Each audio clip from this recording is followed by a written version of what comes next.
Hello everyone, this is a very important session. मैंने 100 marks के mock test papers बनाए हैं पुराने पैटर्न को देखते हुए, कुछ प्रोबेबिलिटी थ्योरी को यूज़ करते हुए कि आपके आने वाले टर्म्स में कौन से क्वेश्चंस ज़्यादा इंपॉर्टेंट बन सकते हैं। तो आइए, इस वीडियो के डिस्क्रिप्शन लिंक में आपको चारों पेपर्स मिलेंगे, ऑल 4 क्वेश्चन पेपर्स। सोल्यूशन जो हमारे स्टूडेंट हैं उनको हम टेलीग्राम में सर्कुलेट करेंगे, बट ये सारे क्वेश्चंस वैसे क्वेश्चंस हैं जो आपको प्रैक्टिस करना चाहिए। ये एमटीपी आरटीपी पुराने पीवाईक्यू से बहुत बैठ करके मैंने बनाया है। And you know how did I make it, मैं आपको एक्सपीरियंस शेयर करता हूं। मैंने 5 कॉपीज खोली और मुझे ये पता था, एक स्क्रीन पे आपको पेपर पैटर्न दिखाता हूं और सबको पता होता है ये चीज। आई न्यू कि जो फर्स्ट क्वेश्चन होता है, लास्ट इतने टर्म्स का मैं देख रहा था कि फर्स्ट क्वेश्चन कॉन्ट्रैक्ट टैक्स से आता है विच इज कंपल्सरी। उसके बाद कंपनी लॉ एंड पार्टनरशिप, यानी ये 3 चैप्टर्स आप छोड़ ही नहीं सकते बिकॉज ये कंपल्सरी पार्ट में रिफ्लेक्टेड होता है। Company law, contract act and partnership. Then question 2A हमेशा पहले सोगा, फिर कंपनीज एक्ट, फिर एलएलपी। क्वेश्चन 3 में भी पूरा परम्यूटेशन कॉम्बिनेशन जो इंस्टीट्यूट नॉर्मली फॉलो करता है दैट इज रिफ्लेक्टेड। तो ये पीडीएफ भी मैं वीडियो के डिस्क्रिप्शन लिंक में डाल दूंगा। तो इसको देखते हुए मैंने 4 कॉपियां खोली अपने घर पर और सब अपने कलेक्शन से कॉन्ट्रैक्ट एक्ट के बेस्ट क्वेश्चन को मुझे प्लॉट करना था। तो मेरे हाथ में सपोज 4-5 बेस्ट क्वेश्चंस थे, तो मैंने साइमल्टेनियसली अपने चारों कॉपीज में उसको प्लॉट किया कि क्वेश्चन 1 इस टेस्ट पेपर में ये होगा, क्वेश्चन 1 इस टेस्ट पेपर में ये होगा। वैसे ही हर रिस्पेक्टिव चैप्टर्स का मैंने इस तरह अपने हाथों से बनाया है। टाइपिंग रूपल जी की है, बट हाथ से आइडेंटिफाई करने वाला काम वो सारा मैंने किया है। It took me 1.5 days to make these 4 papers with lot of corrections, and answers are also edited. Almost 95% answers में हमने स्टेप वाइज मार्किंग भी दिखाया है। इस पॉइंट पे 2 है, इस पे 3 है। तो इस वीडियो को आप चाहें तो 1.5 के स्पीड पर भी देख सकते हो। इसमें आपको एक काम करना है इस वीडियो को करते वक्त। सपोज मैं आपको क्वेश्चन पेपर का एक बोलूंगा, क्वेश्चन 1A पढ़ो, पॉज करो घर पर, तो तुम पॉज करना, पढ़ लेना और हाथों हाथ फिर आंसर पे आ जाना। मैं यहां पे वो रीडिंग टाइम इन्वॉल्व नहीं करूंगा बिकॉज टाइम सेव करना भी बहुत जरूरी होता है रिवीजन में। ओके, तो लेट अस स्टार्ट। तो अब आने वाले कुछ दिनों में आप अपना सब रोक दीजिए, मैं एक्सपीरियंस से बोल रहा हूं, and follow what I have said. My first question for you in my test paper 1, full 100 mark test paper 1। C advances to B 2 lakh on the guarantee of A। तुम पॉज करो video को pause करो, reading कर लो, ताकि जब मैं वापस आऊं तो आप एक फ्लेयर में, एक फ्लो में मेरे साथ समझ सकें। C advances to B 2 lakh on the guarantee of A। A मतलब कौन हुआ? श्योरिटी। इस टाइप का अपने क्वेश्चन पेपर में माइंड में आइडेंटिफिकेशन चालू कर देना चाहिए when you read. C has also taken a further security for the same borrowing। सी ने एक और सिक्योरिटी भी ली है बाय मॉर्गेज ऑफ बीस furniture worth ₹2 lakh without knowledge of A. Surety को पता नहीं था, पर एक सिक्योरिटी हमने और भी ले ली थी। यानी कि इस लोन में पर्सनल गारंटी था ए का, एंड हमने एक कोलैटरल सिक्योरिटी भी ले लिया था। किससे ले लिया था? प्रिंसिपल डेटर से, बी से। C cancels the mortgage, creditor release कर दिया मॉर्गेज को। After 6 month B becomes insolvent, यानी कि सी बी दे नहीं पाएगा तो कौन चुकाएगा? ए चुकाएगा। एंड सी स्यूज ए, सी जो है वो ए को स्यू कर रहा है फॉर हिज गारंटी, वो उसको स्यू किया है। Decide the liability of A if the market value of furniture is worth 80,000 under the Indian contract Act. तो it's a very good question. Question 1A basically क्या बताता है, पहले आपको बेसिक्स याद दिला दूं। इंडियन कॉन्ट्रैक्ट एक्ट में the surety has to pay in a contract of guarantee when the principal debtor makes a default. Okay, but the surety is released in few cases. कुछ कुछ केसेस में surety release हो जाती है and जो surety की liability है वो भी रिड्यूस हो जाती है। बिकॉज एक्चुअली क्या होता है, surety has right to claim all securities of the principal debtor which are lying with the creditor, ये सब लैंग्वेज सुन रहे हो, at the time of creating the loan, whether the surety knows about this or does not know about this, still surety can claim all the securities of the principal debtor which are lying with the creditor at the time of taking loan. ये मैं क्यों बोल रहा हूं? जैसे इस question में आप देख रहे हो, दिख रहा है कि लोन के समय गारंटी भी हुआ है, लोन के समय हमने आपसे सिक्योरिटी भी ली है. ओके, एक क्वेश्चन का लैंग्वेज और आ सकता है आपके एग्जाम में. मैंने लोन ले लिया, बाद में कुछ दिनों बाद एक लोन के समय या इसी लोन में थोड़ा वैल्यू बढ़ाने के समय हमने आपसे एक और सिक्योरिटी ली है. तो जो बाद में आफ्टर क्रिएटिंग लोन लिया जाता है, उस सिक्योरिटी पर श्योरिटी का अधिकार नहीं होता है. सर ये भी तो बाद में है ना, फर्दर लिखा है.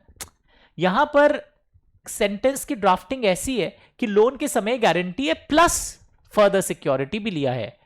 फर्दर का मतलब यहां ये नहीं है कि मैंने कुछ दिन बाद सिक्योरिटी आपसे ली है. अब जो सिक्योरिटी बाद में क्रिएट होती ली जाती है उस पर श्योरिटी का अधिकार नहीं होता है. श्योरिटी का अधिकार होता है उन सारे securities of the principal debtor lying with the creditor at the time of creating the loan. तो यहां पर अगर वो रिलीज कर देता है तो आप किसके रिमेडी को इंपेयर कर रहे हो? आप श्योरिटी का एक राइट खराब कर रहे हो, और श्योरिटी का जितना रुपया से राइट उसका खराब हुआ है उतना रुपया से उसका लाइबिलिटी रिड्यूस होगा. तो आइए, इट्स एन आंसर. अब इसके आंसर का रीडिंग टाइम मैं आपको दिखलाता हूं. Where is the answer? Answer to test paper 1. Yes, देखना ध्यान से, स्टेप वाइज मार्किंग भी देखिएगा. यस, तो ये 3 मार्क्स का क्वेश्चन था क्या? चेक कर लेते हैं. तो जो मैंने बोला ना, श्योरिटी का अधिकार के बारे में बताया जा रहा है, उसे सारे सिक्योरिटी का अधिकार मिलना चाहिए. लर्न करोगे which creditor has against principal debtor. But सबसे important line, at the time the contract is entered into, whether he knows or doesn't know, उससे कोई फर्क नहीं पड़ता है. And if the creditor loses, this is very important line, if the creditor loses without the consent of the surety is discharged to the extent of the value of the security. तो यहां पर surety का liability market value of furniture जितना रुपया का है उतने से रिड्यूस हो जाएगा, and he will remain liable for the balance 1,20,000. तो मैं चाहूंगा इस क्वेश्चन को अच्छे से पढ़िए, सेम आने का चांस है, मैं एक्सपीरियंस से बोल रहा हूं.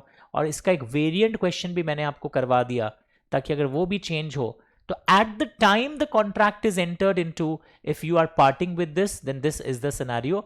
80,000 रुपया से आपकी लाइबिलिटी कम हो जाएगी. तो इस क्वेश्चन में देखो, if it's a 3 mark question, let me check कितने मार्क्स का क्वेश्चन है. It is a 3 mark question, तो ये 4 का भी आ सकता है. It was a good question. और इसी क्वेश्चन में आपकी लाइबिलिटी रिड्यूस हो गई और आपकी लाइबिलिटी रिमेनिंग 1,20,000 तक रहेगी. Understood? Next question, Roman 2.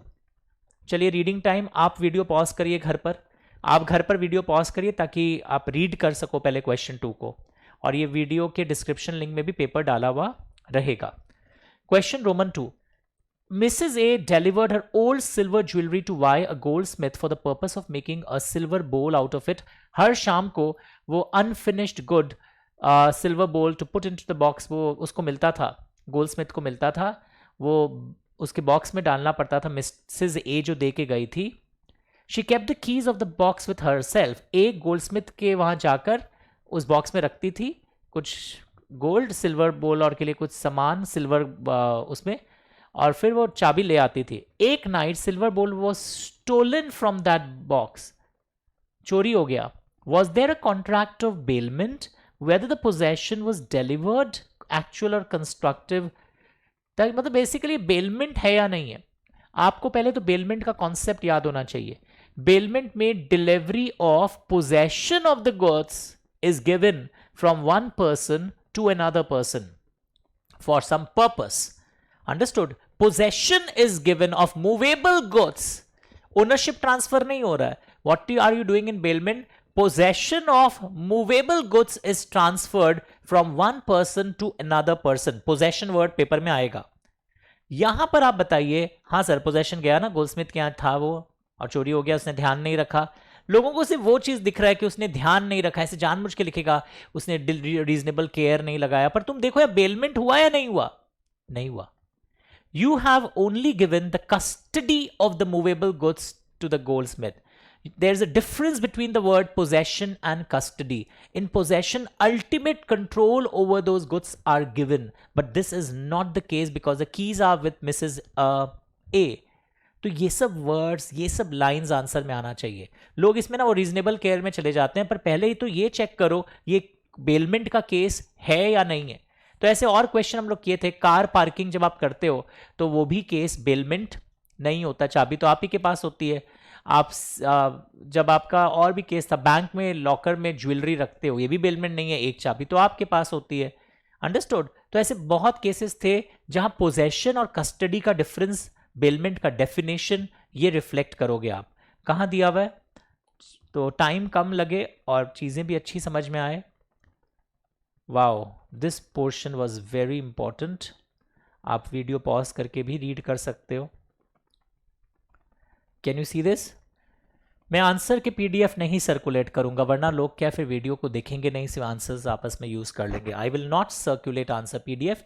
If you need the answer, आप आंसर का स्क्रीनशॉट ले लीजिए. बहुत मेहनत से मैंने बनाया है, तो I don't want it to be circulated amongst other coaching centres. You can take the screenshot. वैसे सारे मेरे ही बुक और क्वेश्चन बैंक के कलेक्शन है. आप आंसर को रीड करो, मियर कीपिंग, ये सब लैंग्वेज का फ्लो देखो, that will give you confidence. Next question. तो सारे अच्छे क्वेश्चंस के कलेक्शन चल रहे हैं यहां पर. Now B roman 1, again a very good question. अब ये कंपनी लॉ का एक क्वेश्चन है 4 मार्क्स का. क्या बोलता है देखते हैं. नाउ जेवी लिमिटेड ने बोरो किया है loan of 5 crore from star bank limited to meet its working capital requirement. Borrowing powers तो लिखा हुआ था मेमोरेंडम में 1 करोड़, और इन्होंने ज्यादा बोरो कर लिया. The bank released the loan amount in 2 installments of 1 crore and 4 crore. On the due date of repayment, company बोलती है हमारी कोई लाइबिलिटी नहीं है. इसे देखो, मेन लाइन ये अंडरलाइन करो कि borrowing was ultra vires the company. तो इससे ये भी पता चल गया ये डॉक्ट्रिन ऑफ अल्ट्रा वायर्स का केस है. वरना कई लोग बोलते हैं सर इसको वो ले लें, constructive notice, indoor management. Question के अंदर एक ऐसा हिंट रिफ्लेक्ट हो ही जाता है कि डॉक्ट्रिन का हिंट्स भी मिल जाता है. मोर ओवर, ये बोरोइंग्स वाले जो जब ज्यादा फिगर का बोरोइंग ले लेते हैं, ज्यादातर सारे केसेस ये वाले अल्ट्रा वायर्स के होते हैं. The companies books of accounts क्या शो किया? कंपनी का बुक्स ऑफ अकाउंट शो किया that the company has utilised the loan of 3 crore for the repayment of lawful debts. Allowed 1 crore था, पर 3 करोड़ हमने उठाया. 3 करोड़ हमने कंपनी के ही डेट्स चुकाने में किए. ये utilisation of remaining 2 crore can not be traced. ये 2 करोड़ बाकी हम ट्रेस नहीं कर पा रहे. Referring to the doctrine of ultra vires under the companies act, examine the validity of the decision of the company denying the repayment of loan and explore the remedy if any available to the bank for recovery of the loan. तो क्या company की क्या liability होगी इस 5 करोड़ को लेकर? क्योंकि 3 करोड़, एक तो तुमको लगेगा सर 1 करोड़ लिमिट के अंदर था, कंपनी की लाइबिलिटी 1 करोड़ है, प्राइमा फेसी ये गंदा व्यू आएगा. पर देखो वो 3 करोड़ भी तो कंपनी के ही डेट्स के लिए यूज हुआ है ना. हाँ, 2 करोड़ ट्रेस नहीं हो पा रहे, directors will be personally liable. अच्छा, before this, do you remember doctrine of ultra vires का लाइन जिस पर मार्क्स है, that if acts are done which are beyond the powers of the company, that is beyond the object clause of memorandum, then such acts are void ab initio. Even the entire group of shareholders cannot approve it later on, cannot ratify it later on. It is beyond the powers of the company. कई बार बच्चे लिख के आ जाते हैं when directors do something which is beyond their powers, it is doctrine of ultra vires -5. Because कई बार beyond directors की power होता है, but within the powers of the company हो सकता है. तो उसको इंग्लिश में बोलते हैं ultra vires the director but intra vires the company.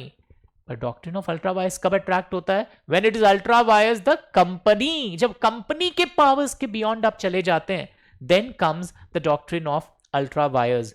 तो यहां पर 1 करोड़ की लिमिट थी, आपने 5 उठा लिया, और 3 करोड़ तो आपने कंपनी के ही लॉफुल डेट्स के लिए यूज किए. 2 करोड़ का कुछ पता नहीं चला. ऐसे केसेस में डायरेक्टर्स की पर्सनल लाइबिलिटी होती है.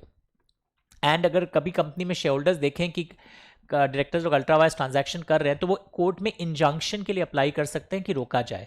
इसका केस लॉ बहुत फेमस था, याद है? Ashbery railway carriage and iron company limited versus RICHE.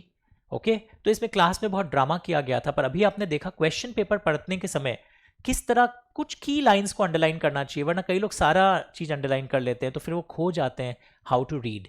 तो इस वीडियो में how to read a question paper हमें ये भी पता चल रहा है. तो बच्चा पार्टी, आइए आंसर मिलके पढ़ लेते हैं जल्दी जल्दी. What is the answer? Beyond the powers of the company. This line is very important. Not binding on the company. याद आया? अब यहां देखो, नॉर्मली कंपनी का ये करना सही है, it can cancel, but if the funds are use for lawful purposes the lender steps into the shoes of the debtor paid off and consequently he will be able to recover the loan to that extent. तो यहां पर वो 3 करोड़ का तो trace मिल ही गया हम लोग को, तो कंपनी 3 करोड़ को तो डिनाई नहीं कर सकता despite the ultra vires loan. फिर थर्ड पार्टी की क्या गलती है भाई? And company has no remedy to recover the balance of 1 crore as the spending is not traceable. मतलब जो भी लोन दिया है, क्वेश्चन देखो, 3 करोड़ के लिए आप कंपनी से रिकवर कर पाओगे. कहां लिखा हुआ है? Let me show.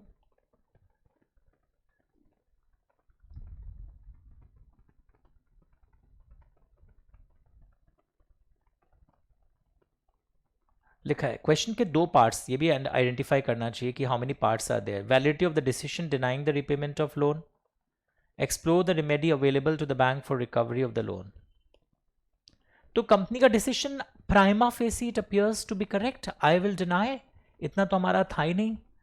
And remedy available to the bank for recovery of the loan. Bank कितना रिकवर कर पाएगा? बैंक कितना रिकवर कर सकता है? अंडरस्टूड. इसके लिए इन्होंने क्या बोला है कि bank will be able to recover, जो भी लॉफुल डेथ्स है उतना रिकवर कर सकता है, प्लस 1 करोड़ तो इनका लिमिट के अंदर था ही, तो वो भी रिकवर हो जाएगा. सिर्फ 1 करोड़ और बैंक रिकवर नहीं कर पाएगा. 5 करोड़ की लोन थी ना, 1 करोड़ तो लिमिट था, तो वो उसके अंदर वो कंपनी से वो मांगेगा कि 1 करोड़ तो हम आपसे रिकवर करेंगे, आपका ऑथोराइज था, और 3 करोड़ मान लीजिए वो अनऑथोराइज उठाया है, पर वो 3 करोड़ आप ही के लॉफुल डेट्स में गया है, वो भी हम आपसे रिकवर करेंगे. सो 1 करोड़ वो रिकवर कंपनी से नहीं कर पाएगा बैंक वाला. आपको लग रहा होगा वो 2 नहीं रिकवर कर पाएगा, बट व्हाट हैपेंड देखो, 3 करोड़ वो लॉफुल डेट्स के लिए यूज कर लिया तो वैसे उसको शेल्टर मिल गया. 1 करोड़ की उसकी लिमिट थी तो वैसे उसको शेल्टर मिल गया. सिर्फ 1 करोड़ अब पेंडिंग है. ओके, तो आंसर 4 मार्क्स का है, पर आपने देखा मैंने क्या किया आंसर के अंदर कि मेन मार्किंग जो एलोकेट किया है मैंने डॉक्ट्रिन को स्टेट वेट करने के लिए. देखो यहाँ पे these are very important lines. फिर ये एक्चुअली 2 का होगा, 2 marks. Sure everyone? So this helps us to, जितने भी बेस्ट क्वेश्चन थे एक जगह हम इकट्ठा कर लिए ताकि जल्दी जल्दी हो सके. So I am little fast but I will help you how to revise.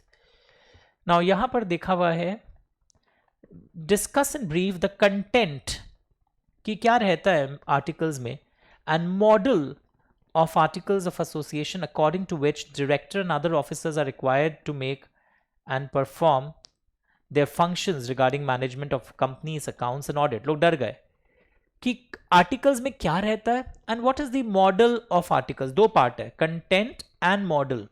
आपको वैसे याद होगा articles of association are rules and regulations for internal management. Schedule 1 में आर्टिकल्स का मॉडल फॉर्मेट रहता है, एंड टेबल ABCDEF ये आर्टिकल्स के मॉडल फॉर्मेट इसमें रिफ्लेक्ट होते हैं.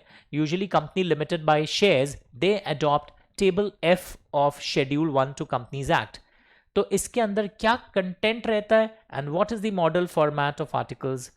देख लेते हैं क्या ये आंसर मैं लिख के लाया हूँ. 3 मार्क्स है. It's an uncommon question again. एक साल जनवरी 25 उसमें आया था.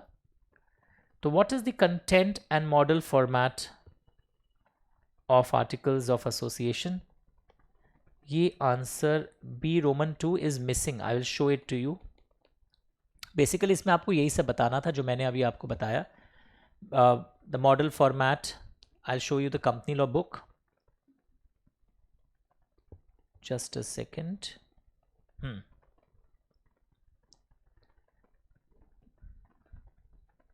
Content and this aspect of articles of association.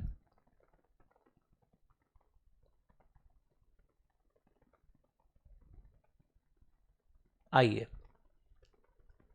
देखो, the articles contain regulations for management of the company. Schedule 1 contains model format. AOA can contain additional matters also. Article may also contain provisions for entrenchment. यानी there are some clauses and articles जहां बोलता है कि company में ये चीज अगर करना है तो स्पेशल रेजोल्यूशन से ज्यादा स्ट्रिक्टर रिक्वायरमेंट कंप्लाई करना पड़ेगा. It may contain provisions for entrenchment to the effect that some provisions can be altered only if conditions more restrictive than SR are complied. यानी normally what happens in special resolution 75% or more votes in favor. आप अपने articles में लिख दोगे कि company में अगर ये करना है ना 84% की कंसेंट चाहिएगी, 90 की चाहिए, 88 की चाहिए. तो एंट्रेंचमेंट क्लॉज के बारे में भी आप अपने आर्टिकल्स में लिख सकते हो. और ये एंट्रेंचमेंट क्लॉज की जो बातें हैं ये फॉर्मेशन के समय डाल दो, जब बना रहे हो कंपनी को उस समय भूल गए, बाद में अमेंडमेंट ला दो. पर अमेंडमेंट कैसे लाना है, एंट्रेंचमेंट क्लॉज को इंजेक्ट अगर करना चाहते हो आर्टिकल्स में तो प्राइवेट कंपनी में ऑल मेंबर्स का कंसेंट चाहिए. क्या चीज के लिए कंसेंट हो रहा है ये, एंट्रेंचमेंट क्लॉज इंजेक्ट करने के लिए. एंड पब्लिक कंपनी में स्पेशल रेजोल्यूशन पास करके आप इंजेक्ट कर पाओगे एंट्रेंचमेंट क्लॉज. तो ये सब बातें भी आप अपने कंटेंट ऑफ आर्टिकल्स में बता सकते हो. फॉर्मेट मैंने बताया ना, आई एम रॉन्ग, ABCDE जो है वो मेमोरेंडम का फॉर्मेट था. FGHIJ ये आर्टिकल्स का format is FGHIJ. This is articles का फॉर्मेट. तो ये सेक्शन 5 है. FGHIJ, F is company limited by shares का. बाकी आपको सारा GHIJ का पढ़ना नहीं है कि G किसका है, H किसका है. बट डिड यू अंडरस्टैंड, अगर मैं कंटेंट ऑफ आर्टिकल्स बोलूं तो ये पूरा जोन आप डाल सकते हो. FGHIJ of schedule 1 and F is applicable for company limited by shares. तो this is the answer of 1 का C, जो इस PDF में रिफ्लेक्ट नहीं हुआ था पर मैंने अपने बुक से आपको अभी अभी दिखला भी दिया that what is the format of 1 का C. कहाँ है ये, section 5 my company law book, foundation वाला जो मेरा बुक है. पेज नंबर भी बता देता हूँ ताकि कोई अगर रिवाइज करना चाहेगा तो वहां से देख सकेगा बाद में. Just a second. सेक्शन 5 लिख दीजिए, वैसे दिख ही जाएगा आपको. Still let me try and tell you the page number. 46, page number 46. ठीक है ना, चलिए, वेरी गुड. सो देखो, सारे एकदम गंदे गंदे क्वेश्चंस को एक जगह इकट्ठा किए. गंदे मतलब आए हुए, पर गंदे मतलब तुमको इजी वाला आता होगा पर एग्जाम में तो मिक्स बैग आता है. तो मिक्स बैग प्रिपरेशन इसीलिए बहुत इंपॉर्टेंट होता है. Next point C, Moni and Tony were partners in the firm. आप चाहो तो वीडियो पॉज करके पहले C को पढ़ सकते हो. They admitted Sony as partner in the firm and he is actively engaged in day-to-day activities. There is a tradition that all active partners will get a monthly remuneration of 20,000. But there is no express agreement कि उनको remuneration मिलेगा या नहीं मिलेगा.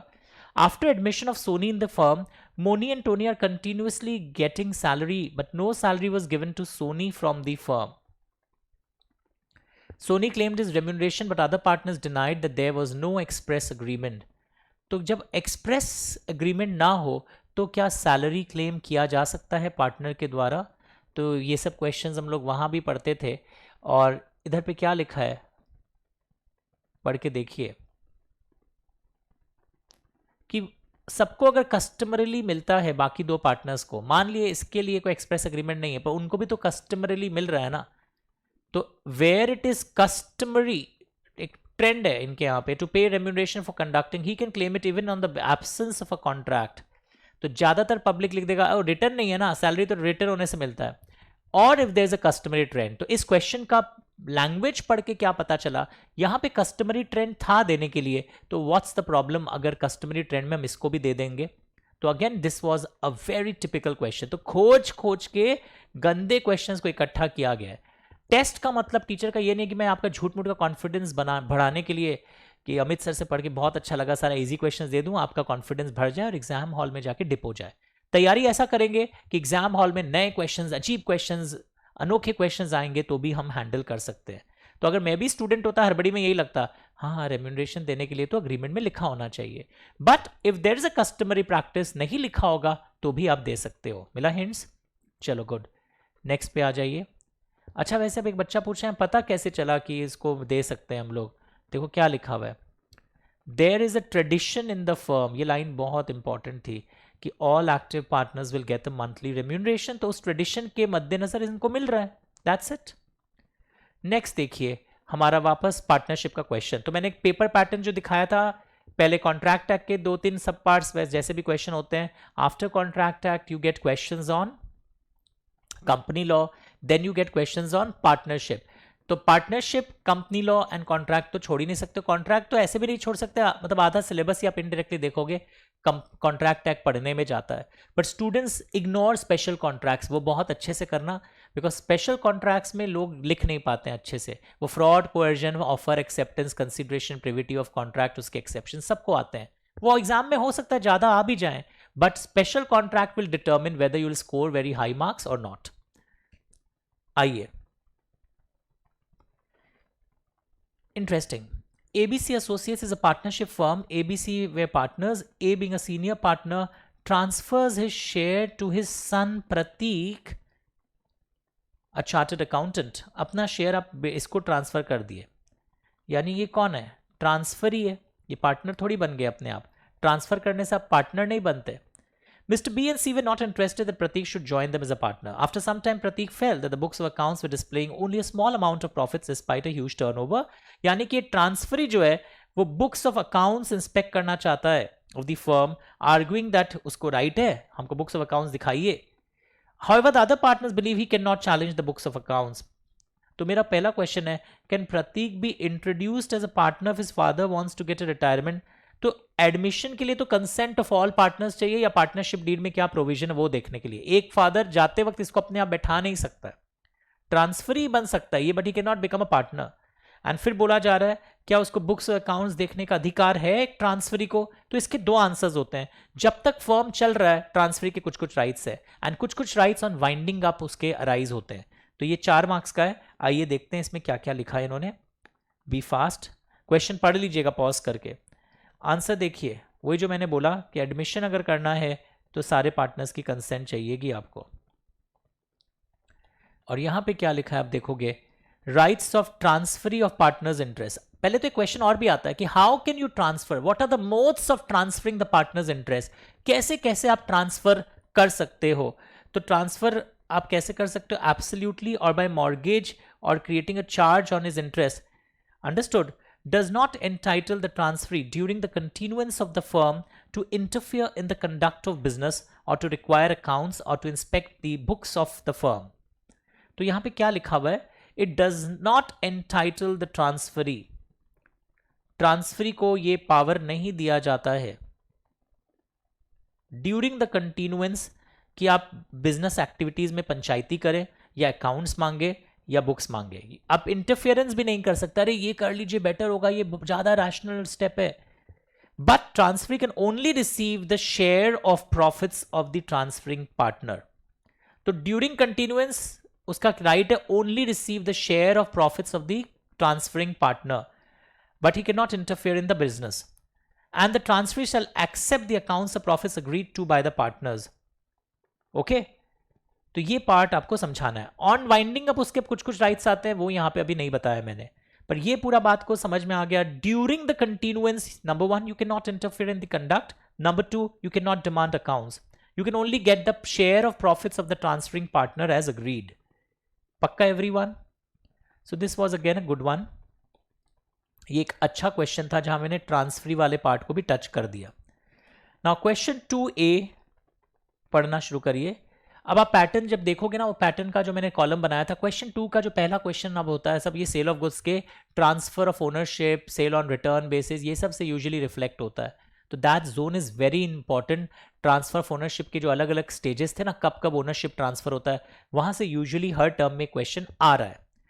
तो 100 bells of cotton Varun से खरीदने वाले थे out of his large stock, यानी कि बेसिकली अनअसर्टेन लॉट से कुछ असर्टेन होने वाला है, and sent is meant to take delivery. They could pack only 60 bales and there was a fire, यानी 60 बेल पैक हो गए थे उसके आदमियों के प्रेजेंस में और फायर लग गया, and entire stock was destroyed including 60 bales that were already packed.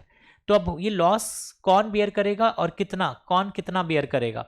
तो बेसिकली ये कौन सा केस आपको बता दूं, when there is a sale of transfer of ownership in unascertained goods, when does ownership transfer. तो ये वो वाला पर्टिकुलर केस है। स्पेशली ये जो लाइन था ना, out of his larger stock, ये out of his larger stock से हम लोगों को एक बहुत बड़ा हिंट यहाँ पर मिला है when I use the word out of the larger stock. तो ये आंसर एक बार आपको लेके चलता हूं। आंसर में आप देखो कि ओनरशिप ट्रांसफर्स विथ रिस्क, जिसका ओनरशिप है उसका रिस्क है, ये पार्ट भी आप बताओगे जब तक प्रॉपर्टी ट्रांसफर ना हो। Understood, this is a very basic. उसके बाद आप देखोगे सेक्शन 18 एंड 23 कि when there's a contract for sale of unascertain goods, no property in the goods is transferred until the goods are ascertained, number one. And when there's a contract of goods by description and in deliverable state are unconditionally appropriated to the contract by the seller with the assent of the buyer or by the buyer with the assent of the seller, कि आपका आदमी को, मैं packing उसके सामने हो रहा था, उसको नॉलेज में था, पैकिंग हो गया, गुड्स जो डिस्क्रिप्शन की बात थी उसी डिस्क्रिप्शन के गुड्स रेडी कर दिए गए, एंड अनकंडीशनली, कोई शर्त नहीं था कि पहले चेक दीजिए फिर डिलीवरी देंगे, मतलब without reserving the right of disposal. ये वर्ड यूज करना सीखना, without reserving the right of disposal. तो ये पहले पूरा थ्योरी बताया, एंड फिर यहां पे देखो दो चीज है। तो जब भी आप ये अलग करते हो, उसके प्रेजेंस में करते हो, उसके कंसेंट से करते हो, तब तो उसके ओनरशिप ट्रांसफर हो गया। Bales have not been selected with the consent of buyers representatives, तब पूरा 100 का लॉस वरुण ही बेयर करेगा, सेलर, क्यों बायर को तो पता ही नहीं है कि पैकिंग हो रही है। पढ़ के देखिए प्लीज। तो सेल, ओनरशिप एंड रिस्क एक साथ चलते हैं, जिसकी ओनरशिप होती है उसकी रिस्क होती है, पहले ये फैक्टर बताओगे आप। उस that is section 26, a very famous section. And then unascertained goods में ओनरशिप कब ट्रांसफर होता है, वो जो अनकंडीशनल अप्रोप्रिएशन वाला पार्ट है वो बहुत अच्छे से पढ़िएगा, that is usually asked in the exam. Start reading.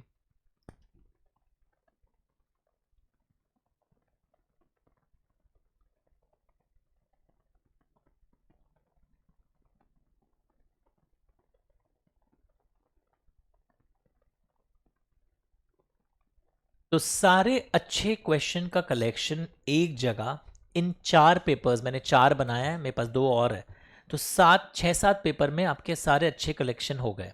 ठीक है जी, ले आए? ओके।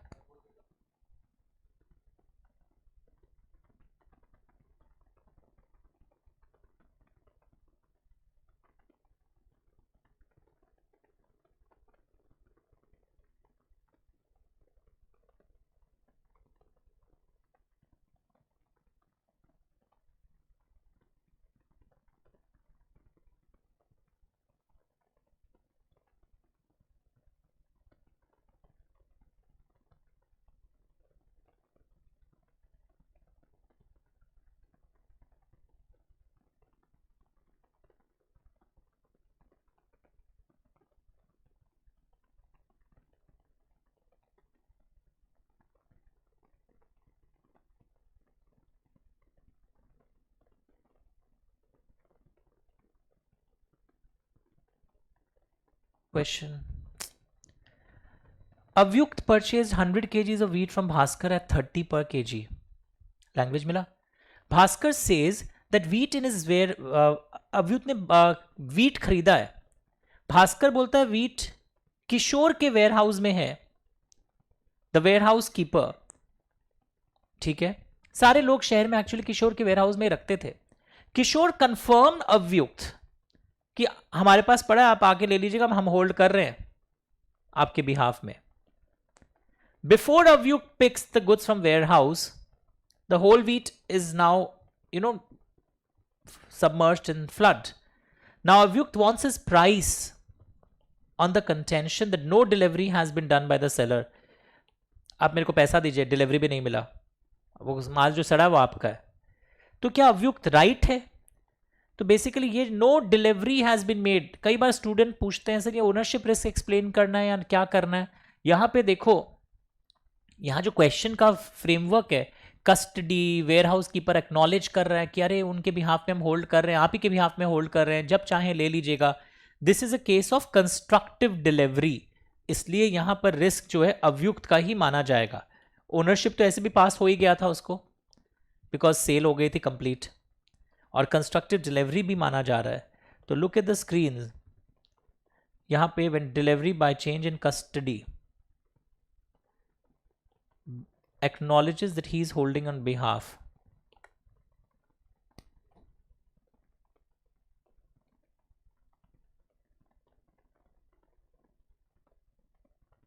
कभी मत लेना। Now yes I am back. Possession has been transferred through constructive delivery, ये सब वर्ड्स लिखना पड़ेगा। लोग बहुत कैजुअल आंसर लिख के आते हैं, he has already told, he is holding, what's the issue.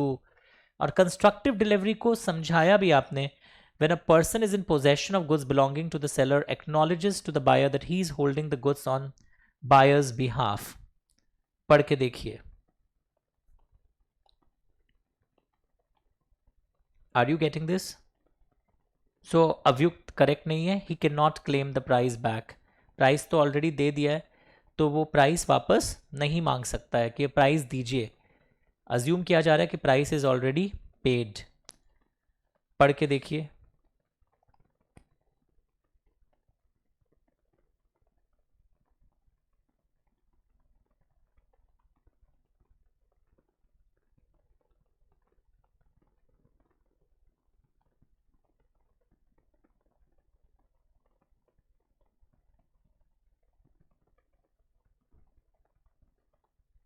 Avyukt wants his price, मेरे को पैसा वापस दो, यानी buyer is demanding his price back. कोई प्राइस नहीं मिलेगा उसको। Is Avyukt right? No, Avyukt is not right, because delivery, constructive delivery already हो गई थी और कंस्ट्रक्टिव डिलीवरी की डेफिनेशन आनी चाहिए। तो लास्ट के दिनों में मैं यही बोलूंगा, बार बार क्वेश्चन आंसर्स फॉर्मेट ज्यादा पढ़ो। मीनिंग तुमको सब समझ में आता है, तुमको ये समझ में आ गया होगा कंस्ट्रक्टिव डिलीवरी है, पर कंस्ट्रक्टिव डिलीवरी का वो जो लैंग्वेज है ना, वो तुम्हारे आंसर में आ नहीं रहा है, and you are getting in 30s and 20s। So work upon this again. So this was your question 2A। समझ में आया? वैसे क्वेश्चन 2B में आ जाइए अब। Question 2B Roman 1। Now what is 2B Roman 1? Look at the words. The state government of X, a state in the country is holding 48 lakh shares of Y Limited।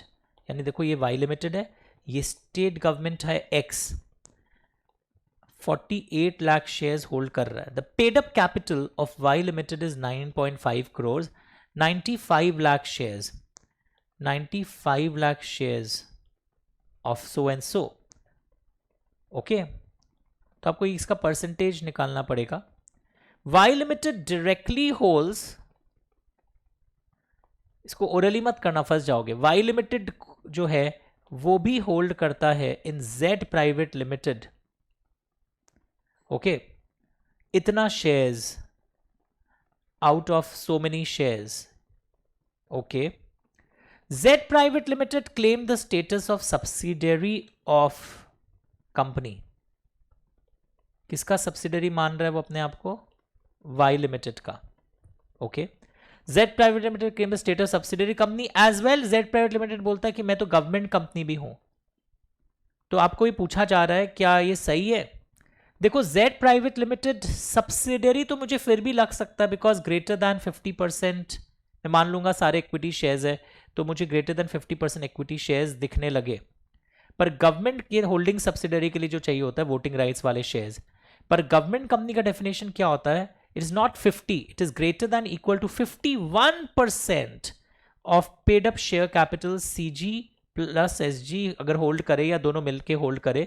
And एक और wing होता है, a company which is, मैं assume कर रहा हूं आपने question पढ़ा है, मैं बहुत फास्ट चल रहा हूं, after that assumption, a company which is subsidiary of a government company is also a government company. तो अगर Y लिमिटेड, अगर वो गवर्नमेंट कंपनी बन जाता और फिर Y प्राइवेट लिमिटेड इसका होल्डिंग होता, तो Z प्राइवेट लिमिटेड भी गवर्नमेंट कंपनी बन जाता, क्योंकि Z private limited is subsidiary of a government company होती अगर हो पाता। पर Y लिमिटेड गवर्नमेंट कंपनी बन ही नहीं पाया। क्यों नहीं बन पाया? क्योंकि ये जो 48 और 95 का आप अगर परसेंटेज निकालोगे ना, 51 नहीं हो रहा है, 50 से ज्यादा तुमको दिखा होगा, पर 51 एग्जैक्ट या उससे ज्यादा पेड अप शेयर कैपिटल जब सीजी एसजी होल्ड करता है, और इस पेड अप शेयर कैपिटल में इक्विटी प्रेफरेंस दोनों आते हैं, वैसे यहां तो ब्रेकअप दिया हुआ नहीं है। तो वाई लिमिटेड गवर्नमेंट कंपनी बन ही नहीं पाया, तो Z private limited government company कैसे बनेगा? हाँ, जेड प्राइवेट लिमिटेड सब्सिडरी जरूर है वाई का। तो यहां पे आपको दो डेफिनेशंस शोकेस करने हैं। एक तो आपने इसमें टेक्निक सीखा है 51 और 50 वाली बारीकी बहुत ध्यान से देखिए, यहां ग्रेटर दैन 50 है और वो भी इक्विटी कैपिटल और या वोटिंग राइट्स, यहां greater than equal to 51 of the paid up share capital. तो पूरे कंपनी लॉ में ये रेंजेस बहुत इंपॉर्टेंट होते हैं।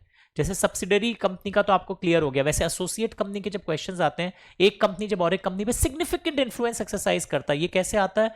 जब एक कंपनी के पास ग्रेटर दैन 20% वोटिंग राइट्स आपके हो जाए, वहां 20 में ट्रिगर हो जा रहा है, अंडरस्टूड? या आप उसके बिजनेस डिसीजंस को कंट्रोल करते हो, चाहे हो सकता है परसेंटेज होल्डिंग कम हो, तो यहां पे एसोसिएट इन्वेस्टर आता है, जिसमें आप होल्ड कर रहे हो 20% और मोर, वो हो गई आपकी एसोसिएट, आप इन्वेस्टर। और सर अगर मेरा उसमें 70% हो गया तो फिर होल्डिंग सब्सिडरी में चला जाएगा वो।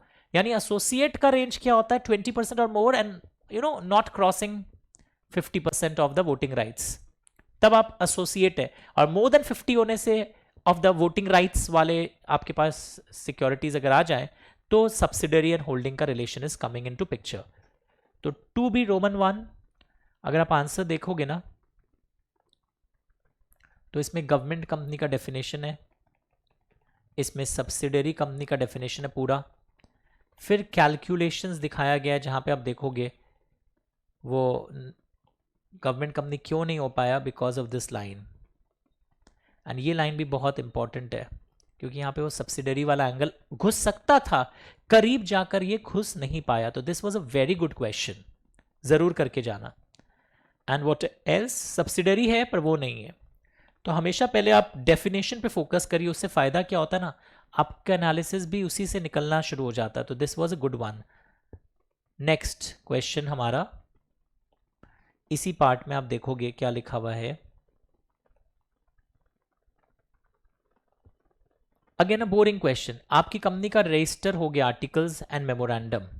तो जब मेमोरेंडम एंड आर्टिकल्स रजिस्टर हो जाता है, तो कंपनी पर और उसके मेंबर्स पर क्या इफेक्ट आता है? एक वेरी बोरिंग क्वेश्चन सितंबर 2024 के पेपर में आया था कि registration of memorandum and articles का क्या इफेक्ट आता है कंपनी और उसके मेंबर्स पर, क्या इफेक्ट आता है?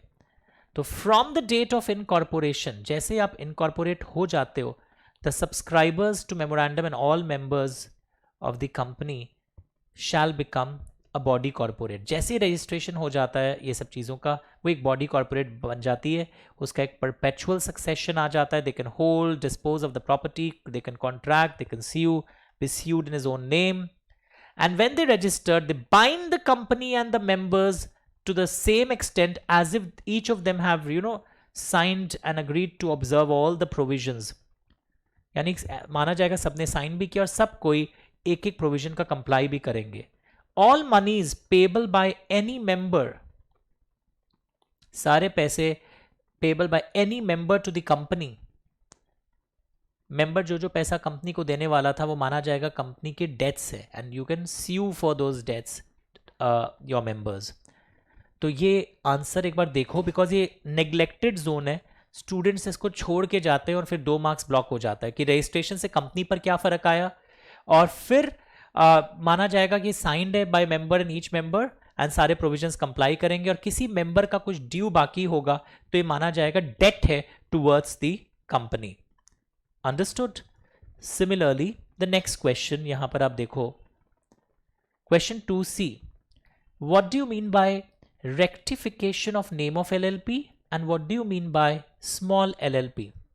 स्मॉल LLP क्या होता है? अगर कोई पूछे व्हाट इज स्मॉल LLP, एक ऐसी LLP जहां पर पार्टनर की कंट्रीब्यूशन एक लेवल को क्रॉस ना करे एंड टर्नओवर भी एक लेवल को क्रॉस ना करे। तो कंट्रीब्यूशन एंड टर्नओवर यहां पर बेस है, स्मॉल कंपनी में अलग है, और ये फिगर्स चेंज होते रहते हैं। यहां पे जो फिगर्स है वो अलग फिगर्स थे, मैंने क्लास में डिक्टेट भी किया था बुक के अंदर, आप चेक भी कर सकते हो। Rectification of name of LLP की नौबत कब आती है? अगर आपको थ्योरी याद आए, if the name is very identical or to nearly resemble with the name of already existing LLP company या रजिस्टर्ड ट्रेडमार्क, इन तीनों से अगर बहुत आइडेंटिकल है then central government can give directions to change the name, और इसको आपको 3 महीना के अंदर कंप्लाई करना पड़ता है. अगर आप नहीं करते हैं तो they will themselves allot you a new name and that new name has to be reflected. Central government ही फिर आपको दे देगा, और जब आप रेक्टिफाई कर लेते हो आप इन्फॉर्म और कर देना आरओसी को. तो 1 मिनट मैं देख लेता हूं इसके आंसर क्या हमने इसमें इंसर्ट किया है आंसर 2C, और will do it later. No it's pending. अभी मैं आंसर 2C के 2 पार्ट्स हैं, एक था स्मॉल LLP डायरेक्ट था, एंड और एक था रेक्टिफिकेशन ऑफ LLP's नेम. तो ये मैं इंसर्ट करवा दूंगा, वैसे मेरे बुक में दिया हुआ है. 1 मिनट अभी दिखला ही देता हूं आपको, जस्ट अ सेकेंड. LLP के जोन में चलते हैं.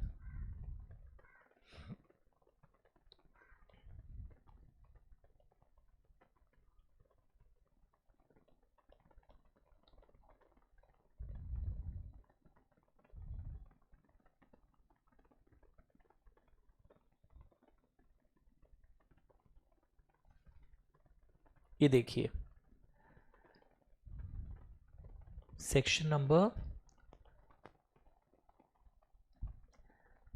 ओके,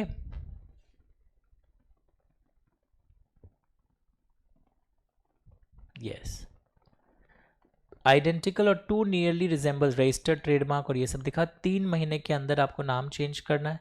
रजिस्टर्ड ट्रेडमार्क वाले लोग 3 साल के अंदर अप्लाई कर सकते हैं, उसके बाद नहीं कर सकते अंडर दिस एक्ट. और LLP जब नाम चेंज कर लेता है तो LLP किसको इन्फॉर्म करेगा? ROC को विद CG's ऑर्डर 15 दिन के अंदर, एंड फिर उन लोग चेंजेस कर लेंगे. अगर वो डिफॉल्ट करता है, central government will allot a new name in such manner as may be prescribed, ऐसे लिख देना, एंड फिर नए नाम एंटर किए जाएंगे, और बाद में फिर से अपना नाम आप चेंज कर भी सकते हो. ओके, वैसे ही यहाँ पर और भी क्वेश्चंस आते हैं. स्मॉल LLP का भी देखो, ये फिगर्स अगर चेंज हो गया होगा वीडियो में, अगर अमेंडमेंट कभी आता है भविष्य में. जैसे स्मॉल कंपनी का जो डेफिनेशन है ना, जब बच्चे जनवरी 25 और में एग्जाम दे रहे थे, सितंबर 25 में दे रहे थे कई साल पहले, उन लोग पुराना फिगर्स लिखते थे. Paid up capital maximum 4 crore, turnover maximum 40 crore.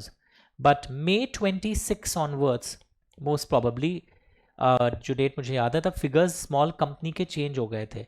Then even सितंबर 26, May 27, 28, जो भी उस समय स्मॉल कंपनी के फिगर्स चेंज हो गए थे. तो हमेशा मेरे अमेंडमेंट नोट्स को मेल में ज़रूर चेक कर लेना. These are old figures.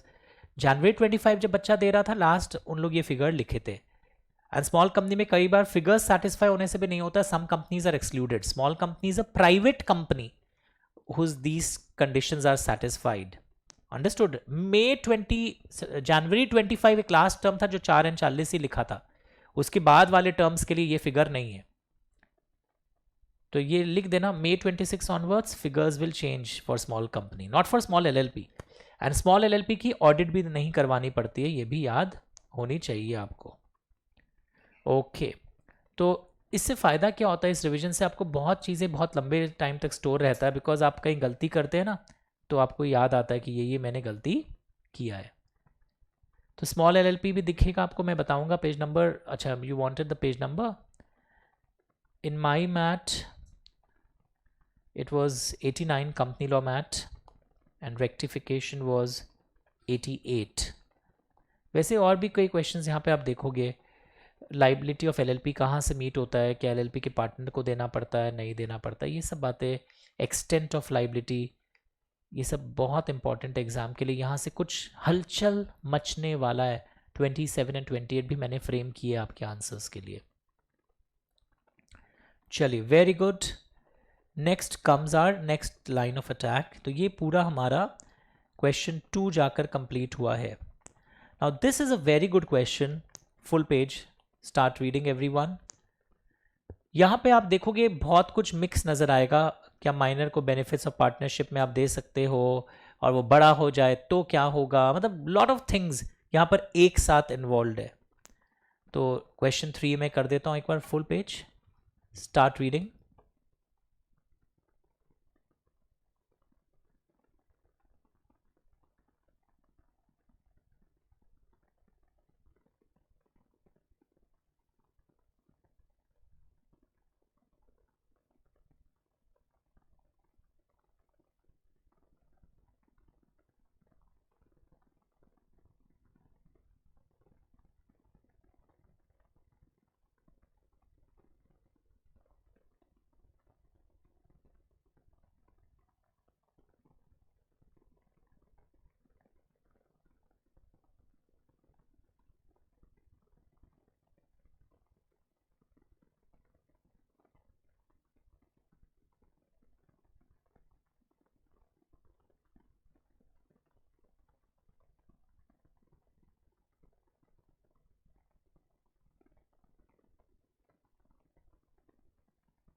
start layout. Now this is a very good question. ये September 2025 में आया था. It's a very good question. और कई बार I have seen next term ही वो रिपीट भी कर देते हैं. तो अगर सपोज आप 27 में एग्जाम दे रहे हैं, वो आया 28 में सेम क्वेश्चन आ जाता है. 2 क्वेश्चन तो इन लोगों का रिपीट करने का आदत ही है. तो आइए let's have a look. M&M Associates was registered in 1985 by its 3 partners, namely X, Y and Z, as the partnership at will, जो कभी भी आप डिसॉल्व कर सकते हो by giving written notice. On 5th January 2022, X, being a senior partner of 75 years, decided to retire and transfer his shares to his grandson who was 17 years old. तो आप transfer कर रहे हैं एक माइनर को. Mr. Y and Z were not interested, but when they came to know that S is a minor, they agreed to admit S as a partner. अजीब अजीब बातें हो रही है. S को माइनर को पार्टनर कौन बनाता है? माइनर को तो सिर्फ बेनिफिट्स ऑफ पार्टनरशिप आप दे सकते हैं with the consent of all partners. Transfer आप कर दिए वो ठीक है, बट ऐसे भी ट्रांसफर ही ऑटोमेटिकली पार्टनर तो बनता नहीं है, वो तो सब पार्टनर बोला जाता है. अब देखिए 5 जनवरी को उसे लाए थे, 17 साल का था. अब देखो डेट्स आर वेरी इंपॉर्टेंट. जब भी क्वेश्चन पेपर डेट आएगा ना, on 5 October 23 eight the time of inspection S notice. S कौन है भाई? वो ग्रैंडसन. वो नोटिस किया that the books were displaying only a small amount of profit despite a huge turnover. When he asked other partners about this fact, then Y told him that one of the major clients, Mr. T, refused to pay a huge amount of fees. S decided to sue T for recovery of fees and sent a notice for the same. ये गजब बात फिर से आ गई. S decided to sue T. Mr. T argued that S cannot sue him because he has not given notice of remaining a partner on attaining majority. यानी कि देखो, जैसे ही पार्टनर मेजर होता है, with in 6 months he has to give a public notice that he wants to become or doesn't want to become. If he doesn't give public notice, it is assumed that he is deemed to be a partner. Okay. यानी पहले तो हमने उनको benefits of partnership में add किया था. हाँ sir किया था. और उन्होंने नोटिस नहीं दिया. उस समय पार्टनर नहीं थे, और नोटिस नहीं दिए तो भी माने जाएंगे कि वो पार्टनर बन गए. और आप 5 अक्टूबर को आप पार्टनर बन चुके हैं ना, उस हिसाब से तो 6 महीने आपके ओवर हो गए थे. आप मेजर कब हुए? मेजर आप हो गए होंगे जनवरी में 2023 को आप मेजर हो गए होंगे. 5 जनवरी को जब आपको रखा गया था अपॉइंटमेंट में, देखो ये लैंग्वेज, 5 जनवरी को जब आपको अपॉइंट किया गया था, आप 17 साल के थे 2022 को. तो 2023 को हम अज्यूम कर रहे हैं 5 जनवरी को आप 18 के हो गए. 6 महीना के अंदर नोटिस नहीं आया. 6 महीना के बाद अगर आप नोटिस नहीं देते तो माना जाता है कि आप पार्टनर बनने के लिए रेडी है, ऑटोमेटिकली डीम्ड. और आप पार्टनर बन गए हो तो आप तो नोटिस दे ही सकते हो. वरना आपको लग रहा होगा माइनर तो ये सब नहीं कर सकता है, जब तक उसको बेनिफिट्स ऑफ फर्म है वो नोटिस वोटिस ऐसे नहीं दे सकता है. तो क्वेश्चन है whether X can retire and introduce him as a partner. I don't think this is possible. आप उसे ट्रांसफर ही बना दो. Whether X has a right to inspect books of accounts and whether S has authority to sue T on non-payment of fees. तो very good question. यहाँ ये जो line है ना, he did not give his notice of becoming a partner on attaining majority. यहाँ पे आप वो भी explain करोगे, वो 6 महीना वाली बात और deemed वाली बात. तो partner यहाँ पे question क्या था? Minor cannot be admitted as a partner, जो मैं बोल रहा था, he can only be admitted to the benefits of partnership में ही आपको add किया जा सकता है सिर्फ with the consent. और पार्टनरशिप एट विल है, वो अपना रिटर्न नोटिस देकर कभी भी रिटायर कर सकते हैं और उसको सिर्फ बेनिफिट्स में दिया जा सकता है. Now this is important. 6 महीना के अंदर ये करना पड़ता है. And if he has elected not to become a partner, he may give a public notice and failure to do so, he becomes a partner after 6 months. तो ये question देखना आप वापस आएगा कि जहां पर उसकी हो सकता है कोई लाइबिलिटी भी आ रही हो, आपको लगेगा माइनर को मत पकड़िए. माइनर को भी पकड़ा जाएगा, because if you don't give public notice with in 6 months, तो on the expiry of 6 months, after 6 months माना जाता है कि आप पार्टनर हैं. तो ये वाला पार्ट जो है ना बहुत इंटरेस्टिंग है. और क्योंकि आप पार्टनर बन रहे हैं अब, you have a right to inspect and copy any of the books of the firm. This is one of the rights as per section so and so. तो इतने तारीख को आपके पास right to inspect books of accounts है. हाँ, जब आप एज अ ट्रांसफरी थे तो during the continuance you can not interfere in the conduct, you can not inspect the books of the firm, पर क्योंकि यहां पर आप पार्टनर बन गए इस तारीख को, you have the right to inspect. पक्का everyone? Very very good question. अब देखो और एक क्वेश्चन, तो और उससे भी जबरदस्त क्वेश्चन है ये, मतलब this was the finest question I have ever seen, very very important, इसको जरूर करके जाओगे। अब है कि whether mister S has the authority to sue T on non payment of fees. Okay, तो देखो M&M Associates was registered in 1985, तो ये रजिस्टर्ड है, और उस समय रजिस्ट्रेशन में कौन से पार्टनर्स हैं? X, Y एंड Z, ठीक है। Now what happens, there is a change, और जब आप चेंज किए हो तो उस समय पार्टनर्स कौन है, कौन रिटायर किया था? अब पार्टनर्स होंगे Y, Z एंड S। तो ये क्वेश्चन मेरे बुक में भी था, अलग एंगल से था। पहले देखो पार्टनर्स थे X, Y एंड Z, अब पार्टनर्स कौन है? Y, Z and S। तो जिस समय सूट फाइल किया जाता है, जो पार्टनर्स पहले थे वही पार्टनर्स अभी होने चाहिए, तो वो ऐसा हमें दिख नहीं रहा है। पुराने वाले सारे पार्टनर्स, X तो रिटायर कर गया। तो सोल्यूशन देखो क्या लिखा है, wonderful solution they have drafted here. The firm or any other person on his behalf cannot bring a suit against the third party unless the firm is registered. हाँ sir, वो तो ठीक है।